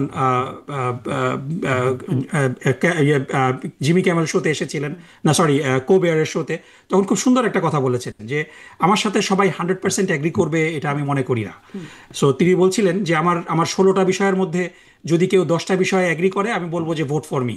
যদি আমার সাথে 16টা বিষয়ের মধ্যে 16টা বিষয় এগ্রি করে, I will ask him to see a doctor. So বিষয়গুলো কিন্তু এরকম যে 48টা দফার মধ্যে সবাই 48টা দফাতেই এগ্রি করবে এটা কিন্তু না। কিন্তু 48টা দফার মধ্যে যদি কেউ 45টা দফায় এগ্রি করে, 40টা দফায় এগ্রি করে, ইভেন 30টা দফায় এগ্রি করে, অর্ধেকের বেশি এগ্রি করে, আমি মনে করি যে তারা হ্যাঁ তে ভোট দিতে পারে, তাই না? সো সবাই, এটাই তো গণতন্ত্রের সৌন্দর্য, সব বিষয়ে আমি একমত হব না। কিন্তু এতদিন ধরে ঐক্যমত কমিশনে সবাই মিলে একটা জায়গায় এসে পৌঁছিয়েছে, প্রায় 200-র উপরে প্রস্তাব ছিল, সেখান থেকে 48টা বিষয় ন্যারো ডাউন করেছে, এবং 48টার মধ্যেও অনেকের কিছু কিছু জায়গায়, এবং নোট অফ ডিসেন্ট যেগুলোতে দেওয়া হয়েছে এটা কিন্তু এ কারণেই নোট অফ ডিসেন্ট দেওয়া হয়েছে যে পুরাপুরি কিন্তু ভিন্ন, মানে মানে এটা পুরাপুরি বিরোধিতা না, এটার একটা ভার্সন তারা পছন্দ করে, পুরাটুকু পছন্দ করে না। সো এই জায়গাটাতে তো রাজনৈতিক গণতান্ত্রিক হতো না যে আপনারা ক্ষমতায় গেলে আপনাদের নোট অফ ডিসেন্টটা পালন করবেন না, বাকিটুকু করবেন, আর বিএনপি গেলে বিএনপিটা পালন করবে না, বাকিটুকু করবে, সেটাই কি এটা? সো এই যে এই জায়গাটাই তো সমস্যাটা, যে কারণ আমরা ইতিপূর্বে দেখেছি যে রাজনৈতিক দলগুলো যখন ক্ষমতায় যায় তাদের কিন্তু আমরা যদি পপুলার ভোট দেখি, কিন্তু 50%-এর উপরে জনপ্রিয়তা নিয়ে কিন্তু আজ পর্যন্ত বাংলাদেশে কেউ মানে যদি মানে সত্যিকার আমরা যদি রাতের ভোট আর মানে আমি ডামি এবং তারপরে সেই একতরফা 2014 সালের ভোটগুলা বাদ দিই, মানে আপনার মানে যারা রাষ্ট্র পরিচালনা করে, ইভেন বিএনপি যখন 2/3 মেজরিটি নিয়ে বিএনপি জামাত জোট সরকার 2001 সালে ক্ষমতায় এসেছিল, সেটাও কিন্তু they didn't get 50% or more vote. সুতরাং রাজনৈতিক দলগুলোর উপরে ছেড়ে দিলে পরে রাজনৈতিক দলগুলা এই জুলাই চার্টারকে টোটালি ইগনোর করবে, এই রিস্কটা আছে বলেই তো আপনারা মনে করছেন যে ধরেন বিএনপি যদি ক্ষমতায় যায়, যেটি আসলে অনেকগুলো ধারণায় বা সূচকে বলা হচ্ছে তারা হয়তো ক্ষমতায় যাবে, যদি যায় তারা যেগুলোতে ডিসেন্ট দিয়েছে জুলাই চার্টারের আইনি ভিত্তি হলে সেগুলোও তারা পালন করবেন, এটা নিশ্চয়তা হয়ে গেল। কারণ জুলাই চার্টারের মধ্যে যদি এটা ইনক্লুডেড হয়, ফর এক্সাম্পল মানে একটা জিনিস এইখানে 48টার মধ্যে না যাই, বোথ হাউসের মানে আপনার আপার ক্যামেলের যে পিআর পদ্ধতির কথা বলা হচ্ছে, এটাতে তো বিএনপি অ্যাগ্রি করে না, উইচ ইজ ফাইন, সবাই সব কিছু বিষয়ে অ্যাগ্রি করতে হবে না। কিন্তু জুলাই চার্টার যদি গণভোটে পাশ হয় তখন বিএনপি এটা মানতে আইনগতভাবে বাধ্য। কিন্তু যদি আমরা বিএনপির উপরে ছেড়ে দেই, বেসিক্যালি আপার ক্যামেলটা হয়তো হবেই না, কিংবা আপার ক্যামেল করলে পরে ইট will B A rubber stamp, যদি এটা যদি মানে নির্বাচিত সদস্যদের সংখ্যানুপাতিক ভিত্তিতে হয়, তাহলে পরে ইট will B just an extension for, it will B A club house for some social elites, এটা দিয়ে কোনো কাজ হবে না। সুতরাং এই বিষয়গুলা আপনি ডিসএগ্রি করতে পারেন, দ্যাটস ওকে, কিন্তু জনগণের ইচ্ছার প্রতিফলন তো আপনাকে করতে হবে। সেটাই আসলে বড় প্রশ্ন, জনগণ না বুঝলে ইচ্ছার প্রতিফলনটা কী হবে। যাই হোক, এখানে অনেক গুবলেট পাকানো বিষয় আছে। আমি একটু এটা মানে জানতে চাই যে মিয়া গোলাম পরোয়ার তিনি বলছেন যে এই যে 5 দফা দাবি না মানলে যেই মানে 11 তারিখের কর্মসূচির কথা বলছেন, আমার আসলে এটিও প্রশ্ন যে গণভোটের দাবি সহ এই দাবিগুলো, মানে আপনি বলছেন গণতন্ত্রের কথা, আপনাদের দাবি এটি মানতেই হবে, না মানলে আপনারা আঙ্গুল বাঁকা করবেন বা রাজপথে নামবেন। যদি এখন বিএনপি বলে আমরাও এখন রাজপথে নামবো, তাহলে ঢাকার চিত্র আপনারা একভাবে বদলাবেন, বিএনপি একভাবে বদলাবে, মানে ঢাকার মানুষের কি হবে চিত্র যদি এইভাবে বদলাতে থাকেন? হ্যাঁ, ডেফিনেটলি বিএনপি, এখন বিষয়টা হলো যে বিএনপিকে তো কেউ নিষেধ করছে না আন্দোলন না করতে, সুতরাং আপনার আন্দোলন করা এটা তো গণতান্ত্রিক অধিকার। আমি আবার প্রথমেই যেটা বলেছিলাম যে আমাদের 5 দফা দাবির মধ্যে ফর এক্সাম্পল নিম্নকক্ষে পিআরের দাবি এই ফেব্রুয়ারির নির্বাচনে বাস্তবায়ন সম্ভব না, আমরা জানি। বাট আপনি একটা যদি বিষয়ের ব্যাপারে আপনি কমপ্লিটলি কনভিন্সড থাকেন এবং আপনি মনে করেন যে বাংলাদেশের জন্য এটা ভালো, হ্যাঁ, এটা এই দাবিটা দৃশ্যমান বাস্তবায়নের প্যাথওয়ে এখন নাই, দ্যাট ডাজন্ট মিন যে you will be giving up on your passion. So আপনি তো দাবি করতেই পারেন সেই দাবি, এবং আপনি সেই দাবি আপনার কথা আপনি বলতে পারেন। কিন্তু কয়েকটা বিষয় এখানে খুব গুরুত্বপূর্ণ এবং মানে টাইম কথা বলতে সেন্সিটিভ। বলতে সেটা যদি হলো রাজপথে চলে আসে, মানে ঢাকার চিত্র বদলে দেবেন আপনারা, না, বিএনপিও ঢাকার কিন্তু চিত্র আন্দোলনের বিষয়ে বলে ঢাকার চিত্র রেখেছে। 5 দফার সবগুলোর জন্যই বলা হচ্ছে সেটা না, মূলত এই এই আন্দোলনকে ইন্টেন্সিফাই করাটা হচ্ছে গণভোটের দাবির জন্য। সো এখন যদি বিএনপি তার দাবি নিয়ে মাঠে আসে, ফাইন, বিএনপিকেও বলতে হবে তাহলে যে গণভোট আগে হলে কি অসুবিধা। সো বিষয়টা এটাই তো গণতন্ত্রের সৌন্দর্য। এখন মানে মুশকিল হয়েছে কি যে আমরা আহ, এর আগে যেই আন্দোলনগুলা দেখে এসেছি, যে আন্দোলন মানে ভাঙচুর, টায়ার জ্বালানো, জনগণের মানে জনগণের অসুবিধা। সো আমরা কিন্তু জুলাই কিন্তু আমাদেরকে সেই জায়গা থেকে একটা অন্যরকম জায়গায় নিয়ে গিয়েছে। সো আপনি আন্দোলন করতে পারেন, ডেফিনেটলি কিছু যানজট সৃষ্টি হয় আন্দোলনের কারণে, সাময়িক অসুবিধা হয়, কিন্তু আমরা কিন্তু মানে ওই লেভেলের ভাঙচুর কিংবা মানে সংঘর্ষ এগুলা কিন্তু আমরা দেখছি না।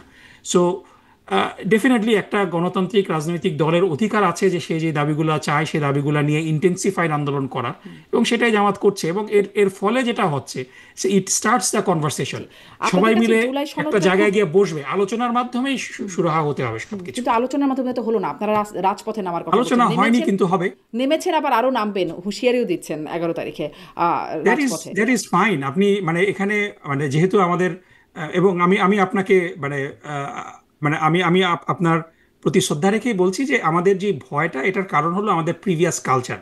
সেইখান থেকে একটা কালচারাল শিফটও আমাদের কিন্তু দরকার, যে আমরা নিয়মতান্ত্রিক আন্দোলন করব, ইন্টেন্সিফাইড আন্দোলন করব, আমাদের দাবির প্রতি প্যাশনেট থাকব, কিন্তু আমরা কখনো এটাকে ভাঙচুর তারপরে একটা রাজনৈতিক সংঘর্ষের মধ্যে নিয়ে যাব কিন্তু না। তারপরে সো ওই এই যে ভয়টা জায়গাটাতে ওখানেই করে, মানে আমরা তো ঘরপোড়া গুরু, যখন আপনারা বলেন আঙ্গুল না না বাঁকা করবেন, যখন definitely, আপনারা বলবেন আমি চিত্র বদলে দেবেন, তখন তো আমাদের ভয় লাগবেই যে কি করবেন, যে না না ঢাকার চিত্র। ডেফিনেটলি আমি আমি আমি এই ভয় I I I I I I share the same fear আপনি যেটা বলছেন।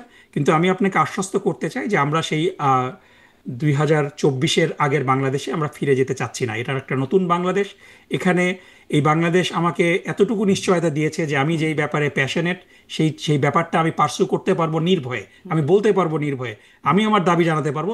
তারপরে সেই দাবি যদি জনগণ রিজেক্ট করে, সেই দাবি যদি জনগণ না মেনে নেয়, I still respect that. So এই এই অধিকারটা তো আমার আছে। জি, কিন্তু ধরেন এই যে আপনারা গণভোটের জন্য দাবি করছেন, আমি দেখছিলাম যে একজন ওসি, মাদারীপুরের একজন পুবাইল থানার ওসি, তিনি তার নাম শেখ আমিরুল সম্ভবত, তিনি একটা জামাতের আমিরের বক্তব্যের একটা ফটোকার্ডের নিচে একটা কমেন্ট করেছিলেন যে আগে গণভোট দরকার, যে স্বাধীনতা বিরোধীদের দেশে রাজনীতি করার অধিকার আছে কিনা। তাকে কিন্তু সেখান থেকে প্রত্যাহার করা হয়েছে জামাতের মানে আপত্তির মুখে, স্থানীয় জামাতের আপত্তির মুখে তারা অভিযোগ করেছে এবং তাকে প্রত্যাহার করে নেওয়া হয়েছে। মানে সবাই তার কথা বলতে পারবে, সেই কথাটা বলেছে, সে মেনশনও করে নাই কি সবাই আসলে। আপনি যখন সরকারি কর্মচারী, তখন মানে you don't have that freedom of expression. আপনি রাজনীতি করতে হলে ওসির দায়িত্ব ছেড়ে আপনি রাজনীতি করবেন। এখানে আসলে তো এটা একটা রাজনৈতিক কি রাজনীতি করে না, এটা তার তো অবশ্যই বক্তব্যটা? রাজনীতি। এটা এটা এটা হলো সেই আওয়ামী লীগের, ফ্যাসিস্ট আওয়ামী লীগ সরকারের একটা জেনোফোবিক বক্তব্য, এবং এই বক্তব্য একজন ওসির তার দায়িত্ব পালনের সাথে তো কোনো সম্পর্ক নেই।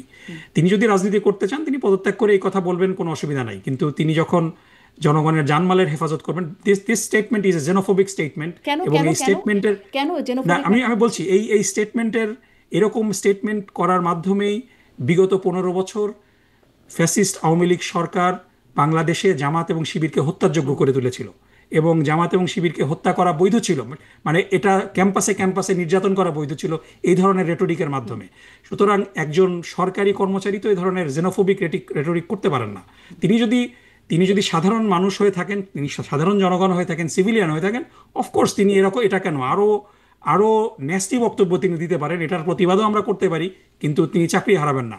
তিনি যে একটা বক্তব্য দিবেন, আমি তার পাল্টা একটা বক্তব্য দিব, কিন্তু আপনি সরকারি জায়গায় থেকে এই ধরনের জেনোফোবিক রেটরিক আপনি মানে প্রমোট করতে পারেন না, কারণ এটা আপনার নিরপেক্ষতাকে ক্ষুণ্ণ করে। কারণ আপনার বেতন দিচ্ছি আমার ট্যাক্সের পয়সায়, আপনার নিরপেক্ষতাটা খুব জরুরি।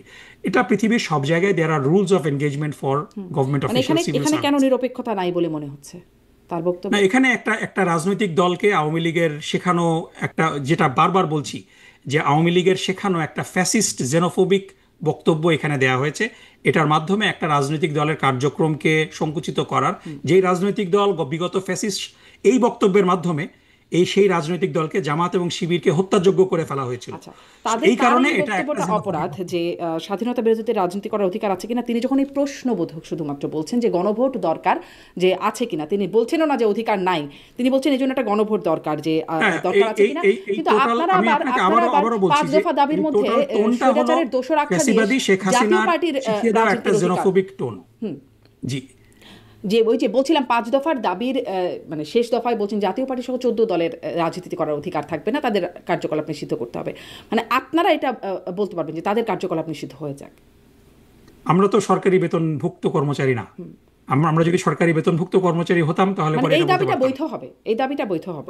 অবশ্যই অবশ্যই, আমি তো দাবি করতেই পারি, আপনিও করতে পারেন, কিন্তু আপনি সরকারি মানে সেই দাবিটা যৌক্তিক সুযোগ হবে, সুবিধা নিয়ে আপনি করতে পারবেন না। সেই দাবিটা মানে দেয়ার ইজ যৌক্তিক। A difference. I think you see the difference. আমি একজন সিভিলিয়ান হিসাবে, আমাকে তো সরকার বেতন দেয় না, কিংবা কিন্তু আমি সে তো মানুষের সরকারের জানমালের বিরুদ্ধে বলছে না, তাই না? সে তো সরকারের, তিনি তো না আসলে না না, সরকারের বিরুদ্ধে আমি বলছেন না। আমি আমি তো আমি তো আমি আওয়ামী লীগের রাজনীতি নিষিদ্ধের দাবি করতে পারি, আমি জাতীয় পার্টির রাজনীতি নিষিদ্ধের দাবি করতে পারি, কিন্তু একটা ওসি তো করতে পারেন না, তার তো সেই রাইট নাই। না, তিনি এবং দাবিও এটা করলে করছেন না, তার তিনি চাকরি বলছেন তো চলে গণভোট যাবেই। দরকার। জি, তিনি বলছেন গণভোট দরকার। হ্যাঁ, এটা এটা তিনি বলতে পারতেন, তিনি যদি সাধারণ মানুষ হতেন, তিনি যদি সিভিলিয়ান হতেন। কিন্তু সরকারি, তার রাজনীতি করার শখ থাকলে তিনি সরকারি চাকরি ছেড়ে দিন। তার তো মানে there is a difference, you can not. আচ্ছা, এখানেই তো নিরপেক্ষতার কোশ্চেন। এরকম কথা তাহলে বলা যাবে না, বুঝলাম। আর আপনারা এখন এটা একটু বলবেন যে জাতীয় পার্টি সহ 14 দলের, আওয়ামী লীগ তো নিষিদ্ধ হয়েছে তাদের কার্যকলাপ, জাতীয় পার্টি সহ 14 দলের রাজনৈতিক কার্যকলাপ না, আপনারা এখানে নিষিদ্ধ চাচ্ছেন। যেটা খুব ইম্পর্টেন্ট বিষয় আমাদের মনে রাখতে হবে, যে বাংলাদেশ জাতীয় মানে আমি সবাইকে এই প্রশ্নটা করি, যে আপনি দেখেন যে জাতীয় পার্টি একটা বাংলাদেশের প্রেক্ষাপটে দীর্ঘদিন ধরে একটা বড় রাজনৈতিক দল। ইভেন জামাত ইসলামীর থেকেও জাতীয় পার্টির কোট আনকোট জনপ্রিয়তা অনেক বেশি, সিট বেশি পায়, দীর্ঘদিন ধরে অ্যাটলিস্ট 30-40টা সিট তারা সবসময় পেয়ে থাকে। কিন্তু আমি আপনাকে, শারমিন আপা, আপনাকে প্রশ্ন করি যে আপনি তো অনেক মানুষের সাথে আপনার পরিচয় দীর্ঘদিন ধরে, আহ, আপনি কি আপনার জীবনে কোনো জাতীয় পার্টির কর্মী দেখেছেন? মানে আমি আপনাকে খুব সিম্পল প্রশ্ন করলাম। আমি তো দেখেছি, আপনি কারণ আমার সাথে কথা বলতে হয়, আমার না, জাতীয় পার্টির আমার নেতা দেখেছেন আপনি? প্ল্যাটফর্মে রাজনৈতিক নেতা কর্মী আপনি আসে, আপনি জাতীয় পার্টির নেতার কোনো পিছে কর্মী কর্মী দেখেছেন আসে, কিনা? জি, নেতার পিছে কর্মী আসে, এভাবে নেতা দেখেছি। আসে, কিন্তু কর্মী দেখেছেন কিনা? মানে এটা অনেস্ট কোশ্চেন, কারণ আমি আপনাকে এই কারণে করছি যে আমি আমি আহ, আসলে সত্যি কথা বলতে, আমি এমনি আমার আমার চলার পথে জাতীয় পার্টির কর্মী দেখিনি, কিন্তু সমর্থক দেখেছি। সমর্থক, এগেন, সমর্থক ইজ এ ডিফারেন্ট স্টোরি। আমি সমর্থকও দেখিনি, আমি কর্মী দেখেছি। এবং এটা আমি এই কারণে বলছি যে আমার এখন বয়স হলো 48। আমি 10 বছর বয়স থেকে মানুষের সাথে মিশি।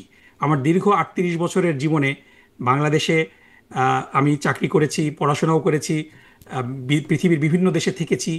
আমি আমার জীবনে জাতীয় পার্টির কোনো কর্মী দেখিনি। নেতার পিছে এবং পিছে আমি অনেক আজ কর্মী তো পর্যন্ত, আসেন, কথা বলেন, দেখি তো আমরা। না, নেতা নেতা দেখেছেন, আপনিও কর্মী দেখেননি, আমি আপনাকে গ্যারান্টি দিতে পারি। এবং এটা বলছি মানে এই কারণে নেতার সাথে আমি যারা বলছি, আসেন তারা কর্মী না, আর নেতাও। নেতার কিছু আমি আমি ওখানে আচ্ছা আচ্ছা, যাচ্ছি, কর্মী দেখি না, ঠিক আমি আছে, ওখানে যাচ্ছি। কথাটাই আসে। আমাকে আপনি যদি একটু মেইন সময় দেন। পয়েন্টটা শুনি, হ্যাঁ।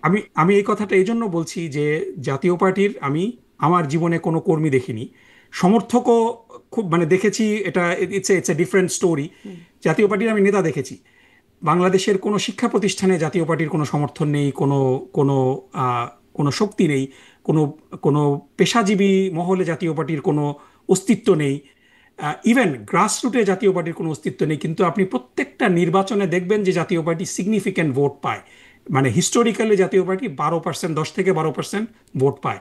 এবং আপনি যদি স্ট্যাটিস্টিক্যালি বিষয়টা দেখেন, যে প্রতি 100 জনে আপনি যদি 10%ও জাতীয় পার্টির ভোট রাখেন, আপনি 10 জন মানুষের সাথে কথা বললে গড়ে একজন মানুষ আপনার পাওয়া উচিত যে জাতীয় পার্টিকে সমর্থন করে। আপনি 1000 মানুষকেও যদি র্যান্ডমলি বাংলাদেশে সার্ভে করেন, তার মধ্যে একজন জাতীয় পার্টি সেই সমর্থন দলের কার্যকলাপ নিষিদ্ধ পাবেন কিনা, চান। আমি আমি শেষ করি আপা। সো জাতীয় party is not a political party. জাতীয় পার্টি হলো বাংলাদেশের প্রতিবেশী দেশের সৃষ্টি করা একটা প্রক্সি, এবং নির্বাচনে বেসিক্যালি তারা কিছু ব্যক্তিদের অন্য রাজনৈতিক দল থেকে ভাগিয়ে এনে নির্বাচিত করে। সো এরকম একটা অপশক্তি। এবং আমরা দেখেছি যে জি এম কাদের যখন এই কিছুদিন আগেই ভারত সফর করে আসলেন, তখন তিনি বলেছিলেন কিন্তু প্রকাশ্যে যে ভারতের অনুমতি ছাড়া তিনি এটা বলতে পারবেন না। সো দিস ইজ অ্যাবসোলুটলি বাংলাদেশের অপরাজনীতির যদি আমরা কোনো প্রতিবিম্ব দেখতে চাই, সেটা হলো জাতীয় পার্টি। জাতীয় পার্টি রাজনীতি যদি করে, সুষ্ঠু রাজনীতি করে, এখানে কারো আপত্তি থাকার কথা না। কিন্তু বাংলাদেশে যেই ফ্যাসিবাদী রাজনৈতিক দল নিষিদ্ধ হয়েছে আওয়ামী লীগ, সেই ফ্যাসিবাদী রাজনৈতিক দল যদি জাতীয় পার্টির মাধ্যমে পুনর্বাসিত হওয়ার চেষ্টা করে, অবশ্যই জনগণ এটাকে প্রতিরোধ করবে। জাতীয় পার্টি যদি প্রতিবেশী দেশের গোয়েন্দা সংস্থা দ্বারা পরিচালিত হওয়ার চেষ্টা করে, এটা জনগণ প্রতিহত করবে। জাতীয় পার্টি যদি সাধারণ মানুষের মতো সাধারণ রাজনীতি করত, এটাতে কোনো অসুবিধা হতো না। কিন্তু জাতীয় পার্টির আয়ের উৎস থেকে শুরু করে জাতীয় পার্টির সমস্ত কার্যক্রম, আমি যেটা বললাম যে একটা দল যাদের প্রতি 10 জনে একজন আপনার জাতীয় পার্টির সমর্থক থাকার কথা, সেখানে আপনি কোনো মানে এটি কি আসলে বাংলাদেশে আপনারাই বলবেন যে তাদের সমর্থনে, বা আপনারাই ঠিক করবেন না যে না তাদের আসলে তাদের বিষয়টা? তাদের এবং এটা ভুলে গেলে চলবে না যে তাদের যেই রোল, এই অবৈধ ফ্যাসিবাদী সরকারকে বৈধতা দেওয়া, দীর্ঘদিন ধরে তারা সরকারের অংশ ছিল, সরকারের গৃহপালিত বিরোধী দল ছিল, এবং শেষ মুহূর্তে যেই 14 দলের যে বৈঠক হয়েছিল, যে বৈঠকে জামাত ইসলামীকে নিষিদ্ধ করা হয়েছিল, সেই বৈঠকেও তো জাতীয় পার্টি ছিল জাতীয় না? পার্টি না না জাতীয় পার্টি সেই বৈঠকে ছিল। জাতীয় পার্টি সেই বৈঠকে ছিল ছিল না? জাতীয় পার্টির মহাসচিব আমাকে নিশ্চিত করেছেন যে তিনি সেখানে জাতীয় না না না, পার্টির জাতীয় পার্টি বৈঠকে সেই ছিল। বৈঠকে ছিল। জাতীয় পার্টি প্রেস কনফারেন্সে ছিল না, যখন যেটা হাসানুল হক ইনু এবং রাশেদ খান মেনন যে প্রেস কনফারেন্স করেছে, সেই প্রেস কনফারেন্সে ছিল না, কিন্তু 14 দলের বৈঠকে জাতীয় পার্টি ছিল। সো বেসিক্যালি 14 দলের জাতীয় মধ্যে তো পার্টির জাতীয় সাথে পার্টি নাইও। এই ফ্যাসিবাদীদের যে সম্পর্ক, সেটা জাতীয় পার্টি রাজনীতি করতে পারে, কিন্তু জাতীয় পার্টির মাধ্যমে যদি আওয়ামী লীগকে পুনর্বাসিত করার চেষ্টা করা হয়, সেটা জনগণ রুখে দিবে। সো এই জায়গাটাতেই ডিস্টিংশন করতে হবে। জাতীয় পার্টি তো রাজনীতি করতে পারে, জনগণকে রুখে দিতে দেন, জনগণ ভোট না দিক, বা তাই সেক্ষেত্রেও একটা গণভোট হতে পারে যে জাতীয় পার্টি থাকবে না থাকবে না, সেই না না সিদ্ধান্ত রাজনৈতিক দল আপনারা নিষিদ্ধের কেন জন্য তো চাপিয়ে দেন? গণভোট, দেখেন আপনি রাজনৈতিক দল নিষিদ্ধের জন্য তো গণভোট পৃথিবীর কোথাও হয় না। কারণ আপনি যদি পৃথিবীর যে কোনো রাজনৈতিক দল নিষিদ্ধ করার জন্য গণভোট দেন, সেই গণভোটে সেই দল নিষিদ্ধ হয়ে যাবে, কারণ কোনো রাজনৈতিক দলের জনপ্রিয়তাই 50%-এর বেশি না। ইভেন আপনি যদি বিএনপিকে নিষিদ্ধ করার জন্য গণভোট দেন, এটা জনগণ ভোট দিয়ে ফেলবে। সো আপনি রাজনৈতিক দলের নিষিদ্ধের বিষয়টা তো গণভোটের বিষয় না। সো গণভোটের বিষয় তো জাতীয় গুরুত্বপূর্ণ বিষয় নিয়ে। সো আপনি রাজনৈতিক দলের নিষিদ্ধের জন্য তো আপনি গণভোট দিতে পারেন না। এটা তো একটা রাজনৈতিক সিদ্ধান্ত, রাজনৈতিক সরকার সিদ্ধান্ত নেবে। সো আমার কথা হলো যে জাতীয় পার্টির অপরাজনীতি বন্ধ করতে হবে। ফ্যাসিবাদীর দোসর তারা হতে পারবে না, তাদের মাধ্যমে আওয়ামী লীগ যেন পুনর্বাসিত না হতে পারে জি, এই এবার নিশ্চয়তা, এবং তারা আপনাদের জন্য প্রতিবেশী খুবই দেশের অপ্রিয় একটা প্রশ্ন। পাপেট হবে না, এই আপনাদের নিশ্চয়তাগুলো যদি জি দেয়, তাহলে জাতীয় পার্টির জি রাজনীতি করলে অসুবিধা নেই। আপনাদের জন্য খুব অপ্রিয় একটা প্রশ্ন, তারপরেও মানে সবসময় আপনারা এটা মুখোমুখি হন, সেটি হচ্ছে জাতীয় পার্টি স্বৈরাচারের দোসর। আপনি বলছেন দোসর তারা ছিল এই সময়, পুরো সময়, কিন্তু আপনাদেরকে অভিযুক্ত করা হয় যে আপনারা সেই সময় যখন মুক্তিযুদ্ধের সময় পাকিস্তানিদের দোসর ছিলেন, যখন বাংলাদেশে এই এই এই যে এখন যে বলা হচ্ছে বা সরকারি হিসাবে 800, জাতিসংঘ বলছে 1400 মানুষকে হত্যার জন্য আওয়ামী লীগ দায়ী, এবং তার সাথে জাতীয় পার্টি বা দোসররা ওই সময় 30 লক্ষ মানুষ হত্যা বা নারী নির্যাতনের পেছনে তাদের দোসর হিসাবে জামায়াত ইসলামীকে ট্রিট করা হয়, এবং সে সময় আনুষ্ঠানিকভাবে জামায়াত ইসলামী তাদের পক্ষ নিয়েছিল, তাদের সমর্থন করেছিল। সেই দোসর হিসাবে আপনারা তো রাজনীতি আসলে করছেন, এই দোসর হিসাবে দেখেন, এটা খুব আনফরচুনেট প্রশ্ন। সেটা হলো যে এই প্রশ্নটা বারবার করা হয় পানি ঘোলা করার জন্য। সত্যি কথা বলতে কি, যে বিগত দিনগুলোতে আওয়ামী লীগ, ফ্যাসিবাদী আওয়ামী লীগ সরকার সবচেয়ে বড় যেই অবিচার করেছে বাংলাদেশের জনগণের প্রতি, সেটা হলো যে নেক্কারজনকভাবে রাজনৈতিক নেতৃবৃন্দকে একটা অনৈতিক আদালতের মাধ্যমে ভুয়া সাক্ষীর উপরে বেস করে হত্যা করেছে। সো আপনি একজন ডেফিনেটলি সে সময় আপনি বাংলাদেশে ছিলেন, আপনি একজন মিডিয়া কর্মী ছিলেন সে সময়। বাংলাদেশের অধিকাংশ জনগণ, আপনি নিরপেক্ষভাবে আপনি যদি বলেন আমাকে, এখন আপনি যদি বলেন যে সেই বিচারটা কি কোনো বিচার হয়েছে, সেই বিচারে কোনো ক্রেডিবল অভিযোগ আনা গিয়েছে? না, কিন্তু বিচারটা নিয়ে তো কথা হচ্ছে না, বিচারটা প্রশ্ন। আপনি আপনার রাজনৈতিক প্রতিপক্ষকে একটা বায়বীয় অভিযোগ এনে সাক্ষী তৈরি করে, স্বাধীনতা বিরোধী ছিল, মুক্তিযুদ্ধ বিরোধী ছিল, না না ওটা so basically you are innocent until proven guilty. সেখানে আপনাকে পারসিকিউট করা হয়েছে, আপনাকে হত্যা করা হয়েছে, হাজার হাজার মানুষকে হত্যা করা হয়েছে, একটা মানে বাংলাদেশের মানুষকে জিম্মি করে। জি, জাতীয় পার্টির কথা বলছেন, তাদেরকে নিষিদ্ধ করা, তারা না না জাতীয়, ইনোসেন্ট আনটিল প্রুভেন গিলটি। কিন্তু so we have to give it time. জাতীয় পার্টির বিরুদ্ধে তো বায়বীয় অভিযোগ এনে তাদেরকে হত্যা করা হয়নি। আপনি সো বেসিক্যালি বিষয়টা হলো যে আপনি যখন একটা ভুয়া মামলা করে, একটা ভুয়া ইতিহাস সৃষ্টি করে, মিথ্যা সাক্ষী দিয়ে সেটা প্রমাণ করার চেষ্টা করেন, এবং জনগণ সেটা বুঝে গিয়েছে, এবং পৃথিবীর সমস্ত মানবাধিকার সংস্থা এই আদালতকে কন্ডেম করেছে, তারপরও এই বিষয়টা বারবার অবতারণা করাটা খুবই দুঃখজনক, খুবই দুঃখজনক। না, ওটা তো আপনি বিচারের কথা বলছেন, কিন্তু আসলে আমি না, বলছিলাম আপনি যে বিচারের কথা তো বলছেন, বিচারের কথা তো এই জন্যই আসছে যে আপনার বিরুদ্ধে যদি, সহযোগী এবং আপনার সমর্থক, বিরুদ্ধে আপনি যে জাতীয় অভিযোগগুলা, পার্টিকে যে কারণে মানে দায় দিচ্ছেন সহযোগিতা এবং সমর্থন করবার জন্য দোসর হিসেবে, ওই সময় তো আসলে পাকিস্তানকে না না না না না, সমর্থন এটা করা। এটা it's not apple to apple. আপনার তো কম্প্যারিজনটা অ্যাপল টু অ্যাপল হতে হবে। আপনি তো অ্যাপল টু অরেঞ্জ কম্পেয়ার করতে পারেন। আপনি তো একটা মানে না, দিস অবশ্যই this is apple to not the apple হচ্ছে কম্প্যারিজন। না, কারণ সেখানে আপনি যে ৩০ লক্ষ অভিযোগে, মানুষ ছিল, আপনি এখানে জামাতের ১৪০০ বিরুদ্ধে মানুষ। যে অভিযোগগুলো এনেছেন, আপনি জামাতের বিরুদ্ধে যে অভিযোগগুলো আনছেন, আদালত যখন এটিএম আজহারুল ইসলামকে বিজ্ঞ প্রধান বিচারপতি যখন মুক্তি দিয়েছেন, বেকসুর খালাস দিয়েছেন, তখন তার মন্তব্যটা যদি আপনি পড়েন, এরপরে this this total discussion should have been buried deep under the ground. সেটাকে তার আগেও বারবার আনা আদালত হচ্ছে। অনেক কথা বলেছে, আপনাকে সেই আদালতকে আপনাকে প্রশ্ন করছেন। মিথ্যা অভিযোগে, আপনি আমাকে মিথ্যা অভিযোগে 54 বছর ধরে আপনি আমাকে বিচার করে রাখছেন, আমাকে শাস্তি দিচ্ছেন, আমার আমার অধিকার আপনি কেড়ে নিয়েছেন, এবং এই অভিযোগগুলো যখন প্রমাণ করার সুযোগ আসলো তখন আপনি মিথ্যা সাক্ষী দিয়ে সেটা প্রমাণ করার চেষ্টা করেছেন, এবং প্রধান বিচারপতি এটাকে বলেছেন genocide of justice. It's not a small term, it's not a small term. So সুতরাং এই বিষয়ে, এই বিষয়ে যদি কেউ আবার সেই ফ্যাসিবাদী জায়গায় ফিরে যায়, এটা এটা আপনি বেসিক্যালি সেই ফ্যাসিবাদী বয়ানেরই, আপনি আমাকে প্রথম যে কথাটা বলেছিলেন যে কেন এই ওসির বিরুদ্ধে শাস্তিমূলক ব্যবস্থা গ্রহণ করা হলো, কারণ এই ধরনের মিথ্যা জেনোফোবিক রেটরিক দিয়েই কিন্তু সাধারণ মানুষকে হত্যা করা হয়েছে। জামাত শিবির অর্থ হলো, মানে জামাত শিবিরকে ডিহিউম্যানাইজ করা হয়েছে, এটি কি অসত্য? ডেমোনাইজ করা হয়েছে। আপনি বিচারের কথা বলছেন, বিচারের কথা বলছেন, কিন্তু এটি কি এটি তো অসত্য নয় যে ওই সময় আপনারা স্বাধীনতা বা মুক্তিযুদ্ধের বিরোধিতা করেছিল জামাতে ইসলামী। না না, এটা তো মানে আপনার তখন তো একটা স্বাধীন দেশ ছিল, একটা ইউনাইটেড দেশ ছিল। আপনি রাজনৈতিকভাবে বাংলাদেশের তখন কত পার্সেন্ট মানুষ, আপনি যদি দেখেন যে কত পার্সেন্ট মানুষ তখন, তো আপনি তো একজন স্বাধীন নাগরিক হিসাবে, আপনি তখন একটা স্বাধীন দেশের নাগরিক, আপনি যদি হত্যাকাণ্ডে অপরাধ না করেন, আপনার রাজনৈতিক সিদ্ধান্ত তো ইটস নট এ ক্রাইম। জাতীয় পার্টির যে ক্ষেত্রে যেটা হয়েছে, জাতীয় পার্টি ছিল সেই সমালোচনা করেন না আপনারা, সমর্থক বা সমর্থন, that's a whole different discussion. আপনি এটা নিয়ে আপনি আমাকে, আমি আমার ভূমিকা নিয়ে আপনি সমালোচনা করতে পারেন, কিন্তু এটার জন্য তো আপনি আমাকে মেরে ফেলতে পারেন না। আপনি 54 বছর ধরে তো আমাকে ডিহিউম্যানাইজ করতে পারেন না।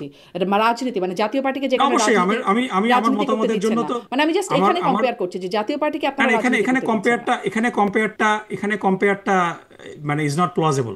কারণ জাতীয় পার্টির সমর্থন ছাড়া, জাতীয় পার্টির সহযোগিতা ছাড়া এই ফ্যাসিস্ট সরকারের দীর্ঘ 15 বছর ক্ষমতায় থাকাটা সম্ভব ছিল না। So it's not the same. কথা বলা হয় সেই সময় যদি জামাতে ইসলাম না, একই রকম কথা যারা বলে তারা বেসিক্যালি ফ্যাসিবাদের সহযোগী, এবং তারা এই বিচারিক হত্যাযজ্ঞকে সমর্থন করেন। সো বেসিক্যালি এই বিচারিক আপনি কি একমত হবেন যে এটা বিচারিক হত্যা ছিল, যে আমাদের যে নেতৃবৃন্দকে হত্যা করা হয়েছে? আমি আমার কথা বলবো না, কিন্তু আপনি বর্তমান আইন উপদেষ্টা যিনি, তিনি তার একটা আগের বক্তব্য তিনি বলছেন একমাত্র দেলোয়ার হোসেন সাইদি ছাড়া বাকিরা যারা ছিলেন তারা সবাই যুদ্ধাপরাধের দায়ে, এটা তিনি আগে বলেছিলেন, এবং তিনি তখন এই ফ্যাসিবাদীদেরই সহযোগী ছিলেন। সো বিষয়টা হলো যে মানে you can not choose and pick, বয়ান যে কখন কোন দিকে চলে যায় আর কে যে কখন দোষর কার দোষর হয়ে যাচ্ছে। এই উপদেষ্টা তো বিচারপতি না। সো আমি আই উইল টেক, এবং তার বক্তব্য আগে অনেক কথা বলেছেন, সেগুলো আবার আমলযোগ্য হচ্ছে না। সেই বিচারপতিদেরকে তো পালিয়ে যেতে হয়েছে। তারা তো এদেরও নাকি পালিয়ে যেতে হবে, সেফ এক্সিট খুঁজতে হবে বলছেন এখন যারা আন্দোলন করেছেন তারা। এখন সেফ এক্সিট সবাইকেই আসলে খুঁজতে হচ্ছে। কোন দিকে যে ইতিহাস শেষ পর্যন্ত গড়াবে ডক্টর নকিব, আসলে আমাদের সময় অনেক হয়ে গেছে। বিষয়টা হলো যে সেফ এক্সিট তাদেরই দরকার হয় যারা অন্যায় করে। আপনি যদি অন্যায় না করেন, আপনার তো সেফ এক্সিটের দরকার নেই। জি, কিন্তু আসলে বলছেন আপনি যদি অন্যায় করেন, জনগণের কাছ থেকে আপনি ভীত হবেন, আপনি পালিয়ে যাবেন। কিন্তু আপনি যদি অন্যায় না করেন, আপনাকে অত্যাচার করতে পারে পরবর্তী সরকার এসে, কিন্তু আপনার যদি নৈতিক শক্তি থাকে আপনি সেই অত্যাচারে ইউ উড পারসিভিয়ার। যেইভাবে জামাত ইসলামের উপরে অত্যাচার করা হয়েছে তারা তো পালিয়ে যায় নাই। এ কারণেই জনগণের সহমর্মিতা বাংলাদেশ জামাত ইসলামীর জনগণ পাচ্ছেন। আপনারা শহীদ মীর কাসেম আলী, তিনি আহ, তাকে ফাঁসি দেওয়া হবে এটা জেনেও তিনি বাংলাদেশে ফেরত এসেছেন, কারণ তিনি জানেন যে তিনি নিরপরাধ। তার সেই নৈতিক শক্তি ছিল। আওয়ামী লীগের কোনো নেতা কি সেই নৈতিক শক্তির বলে বলিয়ান হয়ে থাকতে পেরেছে? এবার আপনি যে বিচারপতিদের কথা বলছেন, আছেন আছেন সেই বিচারপতিরা কেন পালাবে? আওয়ামী লীগের নেতাও আছেন এবং তিনি নাকি এখন জামাতের ব্যাকআপেই আছেন। আমি সাবেক রাষ্ট্রপতি আব্দুল হামিদের কথা বলছি। তিনি গিয়ে আব্দুল আবার হামিদ তো এখন ফিরে এসেছেন এবং তার পেছনে জামাতের ব্যাকআপ আছে বলে। আব্দুল হামিদের বিরুদ্ধে তো কোনো হত্যা মামলা হয়নি। আব্দুল হামিদের ব্যাপারে তো আব্দুল হামিদ সরকারের প্রেসিডেন্ট ছিলেন। সে বিষয় হয়ে গেছে না, সাংবাদিকদের বিরুদ্ধে থেকে শুরু করে এমনকি আওয়ামী লীগ নেতার বাড়িতে যারা কাজ করতো তাদের বিরুদ্ধেও হত্যা মামলা হয়ে গেছে। না, এটা ডেফিনেটলি শারমিন আপা, আমি আপনাকে একেবারে সুস্পষ্টভাবে বলতে চাই যে যদি কারো বিরুদ্ধে মিথ্যা মামলা করা হয়, কেউ যদি নিরপরাধী হয়ে থাকেন, তার বিরুদ্ধে মামলা করা হলে আমি সেই মামলার ব্যক্তিগতভাবে নিন্দা করছি। দলীয়ভাবে জামাত ইসলামীর পক্ষ থেকেও এই ব্যাপারে নিন্দা করা হয়েছে যে ডেফিনেটলি যে অপরাধী না তার বিরুদ্ধে যেন মামলা করা না হয়। কিন্তু হচ্ছে এখানে আমাদের স্ট্যান্ড পরিষ্কার হচ্ছে বিচার, ওই যে বিচার আই এগ্রি, আমি আপনার সাথে দ্বিমত করব না যে মানুষের ভোগান্তি হচ্ছে এবং এই ভোগান্তিটা যাতে আমরা লাঘব করতে পারি সেই জন্যও কিন্তু আমরা চেষ্টা করছি। এবং এটাতে মানুষের আসলে খুবই ভোগান্তি হচ্ছে। ডক্টর নকিব, না ডেফিনেটলি এবং এটা নিয়ে মামলাবাজি চাঁদাবাজি হচ্ছে, এটা এই ব্যাপারে আমি আপনার সাথে কোনো দ্বিমত করব না। এবং এটা যারা করছে তাদের বিরুদ্ধে ব্যবস্থা নেওয়ার জন্য জামাত ইসলামের পক্ষ থেকে দাবি জানানো হয়েছে। আমি এখনও দাবি জানাচ্ছি যে যারা সাধারণ মানুষকে, যারা অপরাধের সাথে যুক্ত না, তাদেরকে হয়রানি করছে, এই সরকারকে সেই প্রোটেকশনটা দিতে হবে যে তারা যেন হয়রানির শিকার না হয়। দাবির মধ্যে যেমন ফ্যাসিবাদের সময় তাদের বিচারের দাবি করছেন, কিন্তু এই নিরপরাধ মানুষের নামে বা যেই অপরাধে তার বিচার হচ্ছে সেখানে সেই দাবিগুলোর মধ্যে এই দাবিটা আপনাদের নাই আর কি, 5 দফা দাবি। না, এটা আছে, এটা ডেফিনেটলি আমরা বারবার বলছি যে কোনো নিরপরাধ ব্যক্তি যেন শাস্তি না পায় এই ব্যাপারে আমরা কথা বলতে গিয়ে অনেক সময় অনেকের কাছ থেকে আমরা সমালোচনার সম্মুখীন হয়েছি, কিন্তু still we stand by our principle যে কোনো নিরপরাধ ব্যক্তি যেন। 2 লাইন করে যদি একটু উত্তর দেন, সঙ্গীত শিক্ষা প্রাথমিকে থাকলে আপনাদের কি সমস্যা হয়? মানে আপনারা দাবি করলেন এবং তারপরে আসলে প্রাথমিকের সঙ্গীত শিক্ষক নিয়োগ বাতিল হয়ে গেল। না, বিষয়টা হলো ইটস অ্যাবাউট প্রায়োরিটি, যে আপনার বাংলাদেশের গ্রামে গ্রামে সঙ্গীত শেখানোটা কি খুবই গুরুত্বপূর্ণ নাকি নৈতিকতা শেখানোটা গুরুত্বপূর্ণ? নৈতিকতা শিক্ষাও থাকবে, ধর্মীয় শিক্ষকও থাকবে, সঙ্গীত শিক্ষকও থাকলে সমস্যা কি ছিল? না, এটা ইটস অল অ্যাবাউট প্রায়োরিটি। এবং আমি কোনো জিনিস পছন্দ নাও করতে পারি এবং এটার জন্য আমি দাবি জানাবো। সো বাংলাদেশের মানুষের যদি ডেফিনেটলি যদি এই বিষয়গুলা একটা রাজনৈতিকভাবে নির্বাচিত সরকারের উপরে ছেড়ে দিতে পারলে ভালো হতো। সরকারের এই বিষয়গুলা বিবেচনা, কারণ এখনও বাংলাদেশের একটা বড় অংশ রক্ষণশীল আপনার আর্থসামাজিক বিষয়গুলোর বিষয়ে আনতে হবে এখানে। সো ডেফিনেটলি নৈতিকতা শিক্ষা দেওয়ার প্রয়োজনটা অনেক বেশি, কারণ বাংলাদেশের মানুষের নীতি নৈতিকতার একটা বড় অবক্ষয় হয়েছে। মানে এমন তো বলা হয়নি সঙ্গীত শিক্ষক রাখা হবে, নৈতিকতা শিক্ষকদের বা ধর্মীয় শিক্ষকদের বাদ দিয়ে দেওয়া হবে, তার জায়গায় আপনার রিসোর্স তো লিমিটেড, মানে ইটস ইদার অর।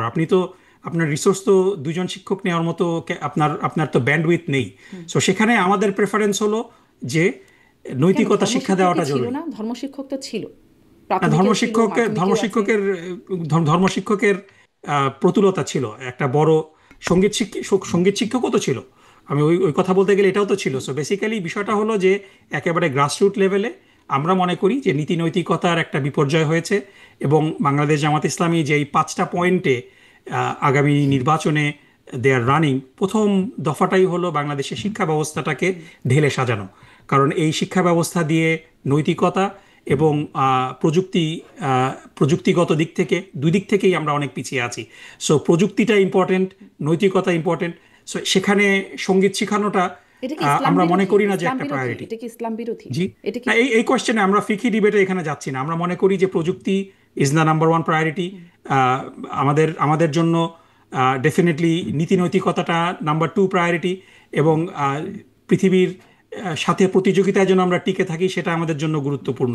এই বিষয়গুলোকে অ্যাকোমোডেট করার পরে then we will once we get to the Rubicon, তখন আমরা উইল রিভিজিট এই জায়গাগুলো। এখানে জি, কিন্তু আসলে এখানে মানে এটি বাতিল না ধর্মীয় করা হলে বিষয়ের আন্দোলনে যাবেন, মানে বিষয়টা এতই সিভিয়ার যে সঙ্গীত শিক্ষক নিয়োগ বাতিল না না, হলে এটা তো সরকার দাবি মেনে নিয়েছে, মেনে আন্দোলনে নিয়েছেন। জি, যাওয়ার তো প্রয়োজন আন্দোলনের নাই। ভয়ে হয়তো মেনে নিয়েছেন, কিন্তু মানে এটি যে সো এটা আপনি ডেফিনেটলি আপনি সরকারকে জিজ্ঞেস করতে পারেন যে কেন তারা মেনে নিল। আপনাদের দাবির আমাদের প্রেক্ষিতে দাবি তো কেন আপনাদের দাবি আমাদের ছিল। দাবি তো আমরা এবং সেই করতেই পারি। সেমিনারে একটা সেমিনার হচ্ছিল যেখানে শিক্ষা বিষয়ক একটা সেমিনারে, সেখানেও মিয়া গোলাম পরোয়ার তিনি বলছিলেন যে, তাকে আবারও কোট করি, সেকুলারিজম, ইনক্লুসিভ, প্লুরালিজম, ট্রান্সজেন্ডার বলবেন, এই সমস্ত শব্দের মার প্যাচে আপনি যৌনতা শেখাবেন, আপনার কোনো অধিকার নেই। আমি আপনার কাছে আনকোট প্রশ্ন করতে চাই, শব্দগুলোতে না আসলে কি সমস্যা? মানে না, বিষয়গুলো হলো যে এভাবে মানে আউট অফ কনটেক্সট আমি তো কোর্ট দেখলে পরে এটার ব্যাপারে মন্তব্য করাটা খুব কঠিন, কারণ প্রত্যেকটা বক্তব্যেরই কিন্তু একটা কনটেক্সট থাকে। এই কনটেক্সটটা ছিল সো যে সঙ্গীত এজন্য শিক্ষা আমি বাতিল পুরো করতে, মানে বক্তব্য না শিক্ষক জেনে বাতিল এটার করতে হবে, ব্যাপারে আমি জি সঙ্গীত শিক্ষক নিয়োগ বাতিল করতে হবে, এই কনটেক্সটেই বলছেন যে শিশুরা, আমাদের শিশুরা হচ্ছে না, এটা আগামী শুধু দিনের শুধু পিলার। এটাই না, এখানে এখানে আরো কিছু আছে। সো মানে মোটা দাগে আমি আপনাকে এতটুকু এখানে বলতে চাই যে সঙ্গীত শেখানোটা জামাত ইসলামী মনে করে না যে বাংলাদেশের একেবারে প্রাইমারি লেভেলের শিশুদের জন্য একটা বড় প্রায়োরিটি। তার চেয়েও বড় প্রায়োরিটিটা হলো যে নীতি কিন্তু এই নৈতিকতার শব্দগুলোতে শিক্ষা কি দেওয়া সমস্যা এবং দেখেন? প্রযুক্তির শিক্ষা দেওয়া, বুঝতে পেরেছি, এটা মানে বড় প্রায়োরিটির এটা কথা বড় আপনি বলছেন। প্রায়োরিটি। আমরা secularism, let's let's inclusive, pluralism, transgender, এই শব্দগুলো বললে এগুলো বলার অধিকার কেন থাকবে না? এগুলোতে সমস্যা কি? না, এদিকে এই বিষয়টা খুবই ব্যাপক বিষয়। সো আপনি আমাকে আজকে যদি টাইম দেন আরো 1 ঘন্টা এই বিষয়গুলো দিয়ে আমরা কথা বলবো। কিন্তু বিষয়গুলো হলো যে এই কথাগুলা মানে এই টার্মিনোলজিগুলোর মধ্যে কিছু কিছু টার্মিনোলজির অ্যাবিউজ বাংলাদেশে এবং পৃথিবীর বিভিন্ন দেশে আমরা দেখেছি। সো গোলাম পরোয়ার সাহেব কোন কনটেক্সটে কথাগুলো বলেছেন, I have to listen to that speech. Overall বাংলাদেশে যেই যেই অর্থে সেকুলারিজম ব্যবহার করা হয়, আহ, আমরা কিন্তু আমরা আমেরিকাতে থাকি, আমেরিকাতে সেকুলারিজমের ব্যবহারটা টোটালি ডিফারেন্ট। আমেরিকাতে সেকুলারিজম শব্দের অর্থ হলো ইনক্লুসিভ, আপনি সবাইকে অ্যাকোমোডেট করবেন। কিন্তু বাংলাদেশে সেকুলারিজমকে এন্টাই রিলিজিয়ন হিসাবে অধিকাংশ ক্ষেত্রে প্লেস করা হয় এবং পার্টিকুলার একটা রিলিজিয়নের এগেনস্টে। সো এই বিষয়গুলো প্রত্যেকটা কথার একটা, এবং আরও বলে রাখি যে ইভেন আপনি ইউরোপের বিভিন্ন দেশে সেকুলারিজমের অ্যাপ্লিকেশন কিন্তু ডিফারেন্ট। আপনি দেখেছেন যে ফ্রান্সে সেকুলারিজমের নামে আপনার মানে মহিলাদের, মুসলিম মহিলাদের হিজাব পরা, নিকাব করা, এটার ব্যাপারে নিষেধাজ্ঞা দেওয়া হয়, উইচ আমেরিকান সেকুলারিজমের ডেফিনেশনে যেটা কোনো সময় করা হবে না। সো এটার যে অপপ্রয়োগ করা হয় এটা নিয়ে জি, হয়তো তিনি বলেছেন, but I have to understand জি, নিশ্চয়ই দ্য অপপ্রয়োগ, হোল এটা কনটেক্সট। সঠিক অর্থ কি সেটা হতে পারে, কিন্তু মানে এই সমস্যাগুলো মানে এই কথাগুলো বলার অধিকারই নাই, এগুলো বললে যৌনতা শেখানো কিভাবে হবে? আমি না না, এটা কোনোভাবে এটা স্পষ্ট মানে করি। এই কথাগুলো আমি যেটা বললাম যে তিনি কোন প্রেক্ষাপটে কিভাবে তিনি বলেছেন, আহ, এবং এবং আমি দুজনই জানি যে অনেক সময় যে কথা বলা হয় না সংবাদপত্র সেটাও প্রচার করে আমি দেয়, একদম আবার অনেক আমি সময় তার যে কথা কথা থেকে বলা শুনে, হয় আমি এই জন্য কোনো সেটাও প্রচার করে না। পত্রিকা থেকে দেখে করছি না, আমি একদম তার পুরো বক্তব্যটা শুনছিলাম। তিনি না না, আজকের শিশুরা আগামী দিনে বড় হয়ে সরকার প্রধান, বিচারপতি, এই না সব ওটাও হবে, ওটাও এবং বুঝলাম, আজকের কিন্তু শিশুদেরকে এগুলো আমি শেখালে যেটা আসলে শুনিনি সেই ব্যাপারে আমি জি, কমেন্ট করতে কমফোর্টেবল আমি ফিল করি না। আপনাদের বাট আমি নারী আপনাকে নীতিটা মোটা কেমন দাগে হবে যেটা বলছি যে ডক্টর নকিব? আপনাদের সঙ্গীতের ব্যাপারে হ্যাঁ, জামাতের প্রায়োরিটিটা হলো যে নীতি নৈতিকতার শিক্ষাটা বেশি প্রয়োজন বলে জামাত মনে করে, এবং কারিগরি শিক্ষা, প্রযুক্তিগত শিক্ষা যেটা জি, স্পষ্ট আমাদেরকে সেটি কম্পিটিটিভ প্রায়োরিটি। করবে, এই বিষয়গুলো আরো জি, ইম্পর্টেন্ট। এই কারণে আপনাদের ইটস অল অ্যাবাউট আপনাদের প্রায়োরিটি। আপনাদের নারী নীতি নিয়েও একটু প্রশ্ন আছে, আপনারা আসলে কেমন চাবেন? যেমন কদিন আগে জামাতের আমির বলছিলেন যে 5 ঘন্টা নারীর কর্মঘণ্টা, আপনারা ক্ষমতায় গেলে 5 ঘন্টা হবে। আহ, জামাতের শ্রমিক কল্যাণ ফেডারেশনের কেন্দ্রীয় সহসভাপতি কবির আহমেদ, তাকে একটা টক শোতে বলতে শুনছিলাম যে জামাত ক্ষমতায় গেলে নারীরা শুধু নারীদের সামনে নাচ গান করবে, মানে শুধু নারীদের সামনেই করবে। তাহলে কি আমরা নাটক সিনেমা যা দেখছি তা সেরকম হবে না? বা নারীর কর্মঘণ্টা, সব মিলে আপনাদের নারী নীতিটা একটু সংক্ষেপে বলবেন। তো শারমিন আপা, আপনাকে যদি আপনার যদি ছোট বাচ্চা থাকে, আপনাকে যদি আপনার 8 ঘন্টার জায়গায় আপনাকে রিলিফ দেওয়া হয় 3 ঘন্টা, এটা কি আপনি অপছন্দ করবেন?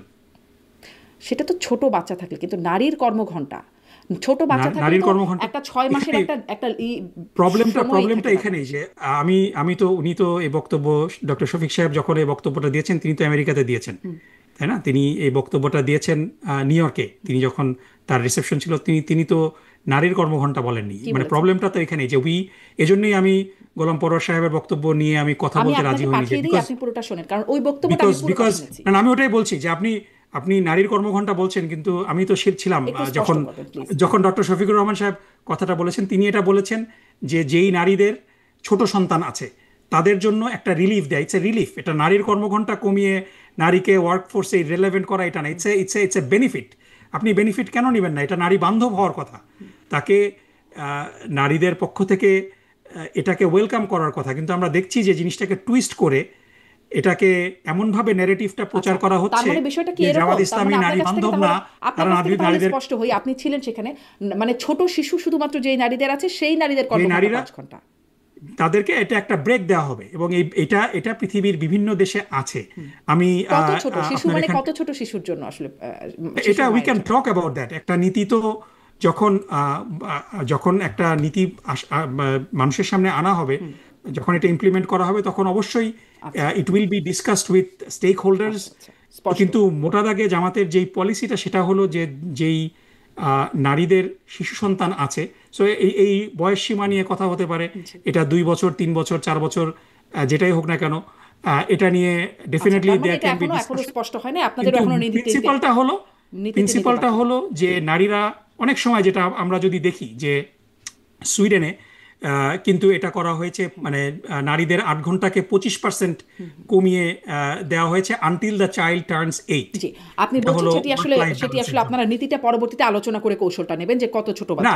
মানে মোটা দাগে নীতিটা হলো যে নারীরা যাতে করে কমফোর্ট ফিল করে, তাদের উপরে চাপটা কমে যায়, কারণ একজন নারী যার জি, ছোট সন্তান আমার আছে, মনে হয় বিষয়টা তার স্পষ্ট। কর্মক্ষেত্রে সাথে সাথে তার ওয়ার্ক লাইফ যেই ব্যালেন্সটা, এটা একটু ইম্পসিবল আর হয়ে যায়। আর আর নারীরা যে, মানে যদি বলি যে সংস্কৃতি অঙ্গনের যে জায়গাগুলো, নাচ গান, এটা সেই এটা এটা কবির এবং এখানেও আমি বলবো যে এটা এটা এটা মানে কবির সাহেব has to respond to that. এটা জামাতের কোনো এই সাংস্কৃতিক বিষয়ে এ ধরনের কোনো পলিসি জামাত ইসলামের নেই। যেভাবে সো নাটক এটা সিনেমাগুলো চলছে আমাদের দেশে সেভাবেই চলতে পারে। অবশ্যই অবশ্যই সেগুলো চলবে। এটা এখানে তো মানে বিষয়গুলো হলো যে মানে আহ,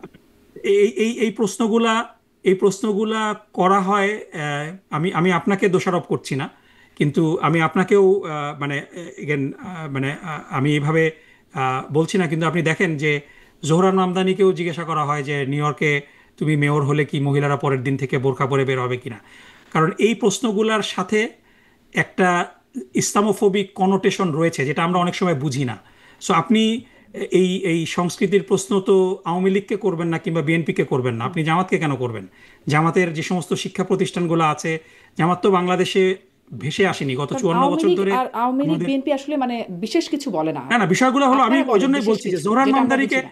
জোহরান মামদানিকে প্রশ্ন করা হয় যে if you are elected mayor, are you going to force everybody to wear burqa, করা হয়েছে, আপনি দেখেছেন, হ্যাঁ, তাই সমস্যা না? নেই, তিনি স্পষ্ট করবেন যে না তো আমরা এটা করব না, বা হ্যাঁ আমরা না, করব। কিন্তু কোশ্চেনটা হলো যে ওয়াই উড জোহরান এই প্রশ্ন এই কোশ্চেনটার মধ্যে is it's not a normal question, it's a Islamophobic connotation আছে এগুলার মধ্যে।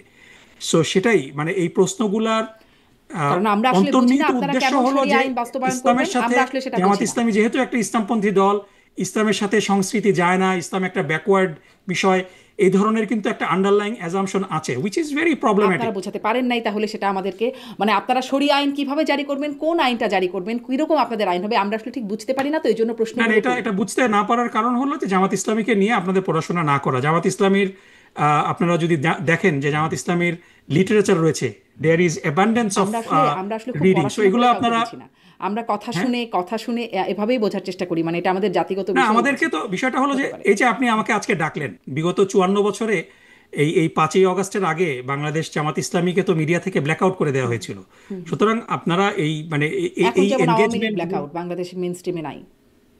জি আওয়ামী লীগ যেমন মেইন স্ট্রিমে যেতে পারে না, এখন তাদেরকে ব্ল্যাকআউট করে না, দেয়। আওয়ামী লীগ তো বাংলাদেশে নিষিদ্ধ একটা সংগঠন, নিষিদ্ধ সংগঠন, হত্যাযজ্ঞের সাথে জড়িত সংগঠনকে আপনি কেন নর্মালাইজ না, করবেন? নিষিদ্ধ সংগঠন না, তাদের জার্মানিতে কার্যকলাপ নাৎসি নিষিদ্ধ। পার্টিকে তো আপনি নর্মালাইজ করতে পারছেন না। সো তাদের কার্যকলাপ যারা নিষিদ্ধ। গণহত্যার সাথে সরাসরি জড়িত, ফোনে গণহত্যার নির্দেশ ওই দিচ্ছে, যে আপনি তাদেরকে আপনি বলছিলেন কেন না, একদম আপনার সাথে একমত, মানে সেই নির্দেশনাগুলো আমরা শুনেছি, সেটা নিয়ে তর্ক নাই, কিন্তু ওই যে আপনি বলছিলেন না যে ইনোসেন্ট আনটিল প্রুভেন গিলটি, যা না, হোক। কিন্তু দেয়ার আর এভিডেন্স। আপনি আপনি জি, কোর্টের মাধ্যমে প্রমাণিত হননি, কিন্তু আপনি তো আপনার চোখের সামনে হত্যা হয়েছে, আপনি তো এটা দেখেছেন। জি, সো এরকম দ্য আবার অনেকে অনেক কিছু ট্রায়াল দেখেছে, process is doctor going on. Nakib আসলে সেই বিষয়ে আজকে আর নাই যাই, অনেকে অনেক কিছু দেখেছে, আমি দেখি নাই, আপনি দেখেছেন। বিষয়টা হলো যে এগুলা নরমালাইজ তো করার কোনো উপায় নাই। লেটস ওয়েট আনটিল দে আর এক্সোনারেটেড। তারা যদি অপরাধ না করে থাকে এবং কোর্টের মাধ্যমে এটা প্রমাণিত হয়, দে উইল কাম ব্যাক। তারা কিন্তু নিষিদ্ধ। জি, তার তার আগে আগ তাদের পর্যন্ত কার্যকলাপ অবশ্যই। নিষিদ্ধ। এবং আওয়ামী লীগের কার্যক্রম কিন্তু এই বিচার প্রক্রিয়া পর্যন্তই নিষিদ্ধ হয়েছে। আওয়ামী লীগের নিষিদ্ধটা কিন্তু অ্যাবসলিউট না, এই বিচার প্রক্রিয়া পর্যন্ত। So you have to give people that space, যে একেবারে দগদগে ঘাড় মতো, যে কারণ বিষয়গুলো তো, এই গণহত্যাটা আপনারা আমার চোখের সামনে সংগঠিত হয়েছে, ফেসবুকের মাধ্যমে, সোশ্যাল মিডিয়ার মাধ্যমে আমরা সরাসরি দেখেছি এই গণহত্যা হতে। সো এটা তো লুকানো কোনো কিছু না, এটা তো আরেকজন বইয়ে লিখে দিচ্ছে, সেখান থেকে আমরা পড়ছি না। জি। সো এই দগদগে ঘাস শুকানোর আগ সব পর্যন্ত তো আপনি গণহত্যাই আসলে কারো না কারো চোখের সামনে, ওই কোনো সময় হয়তো আমরা ছিলাম, কোনো সময় আমরা ছিলাম না, কোনো সময় হয়তো থাকবো না, ভবিষ্যতেও যদি হয়। আজকে আর আলোচনা দীর্ঘায়িত না করি, আপনার সাথে কথা বলে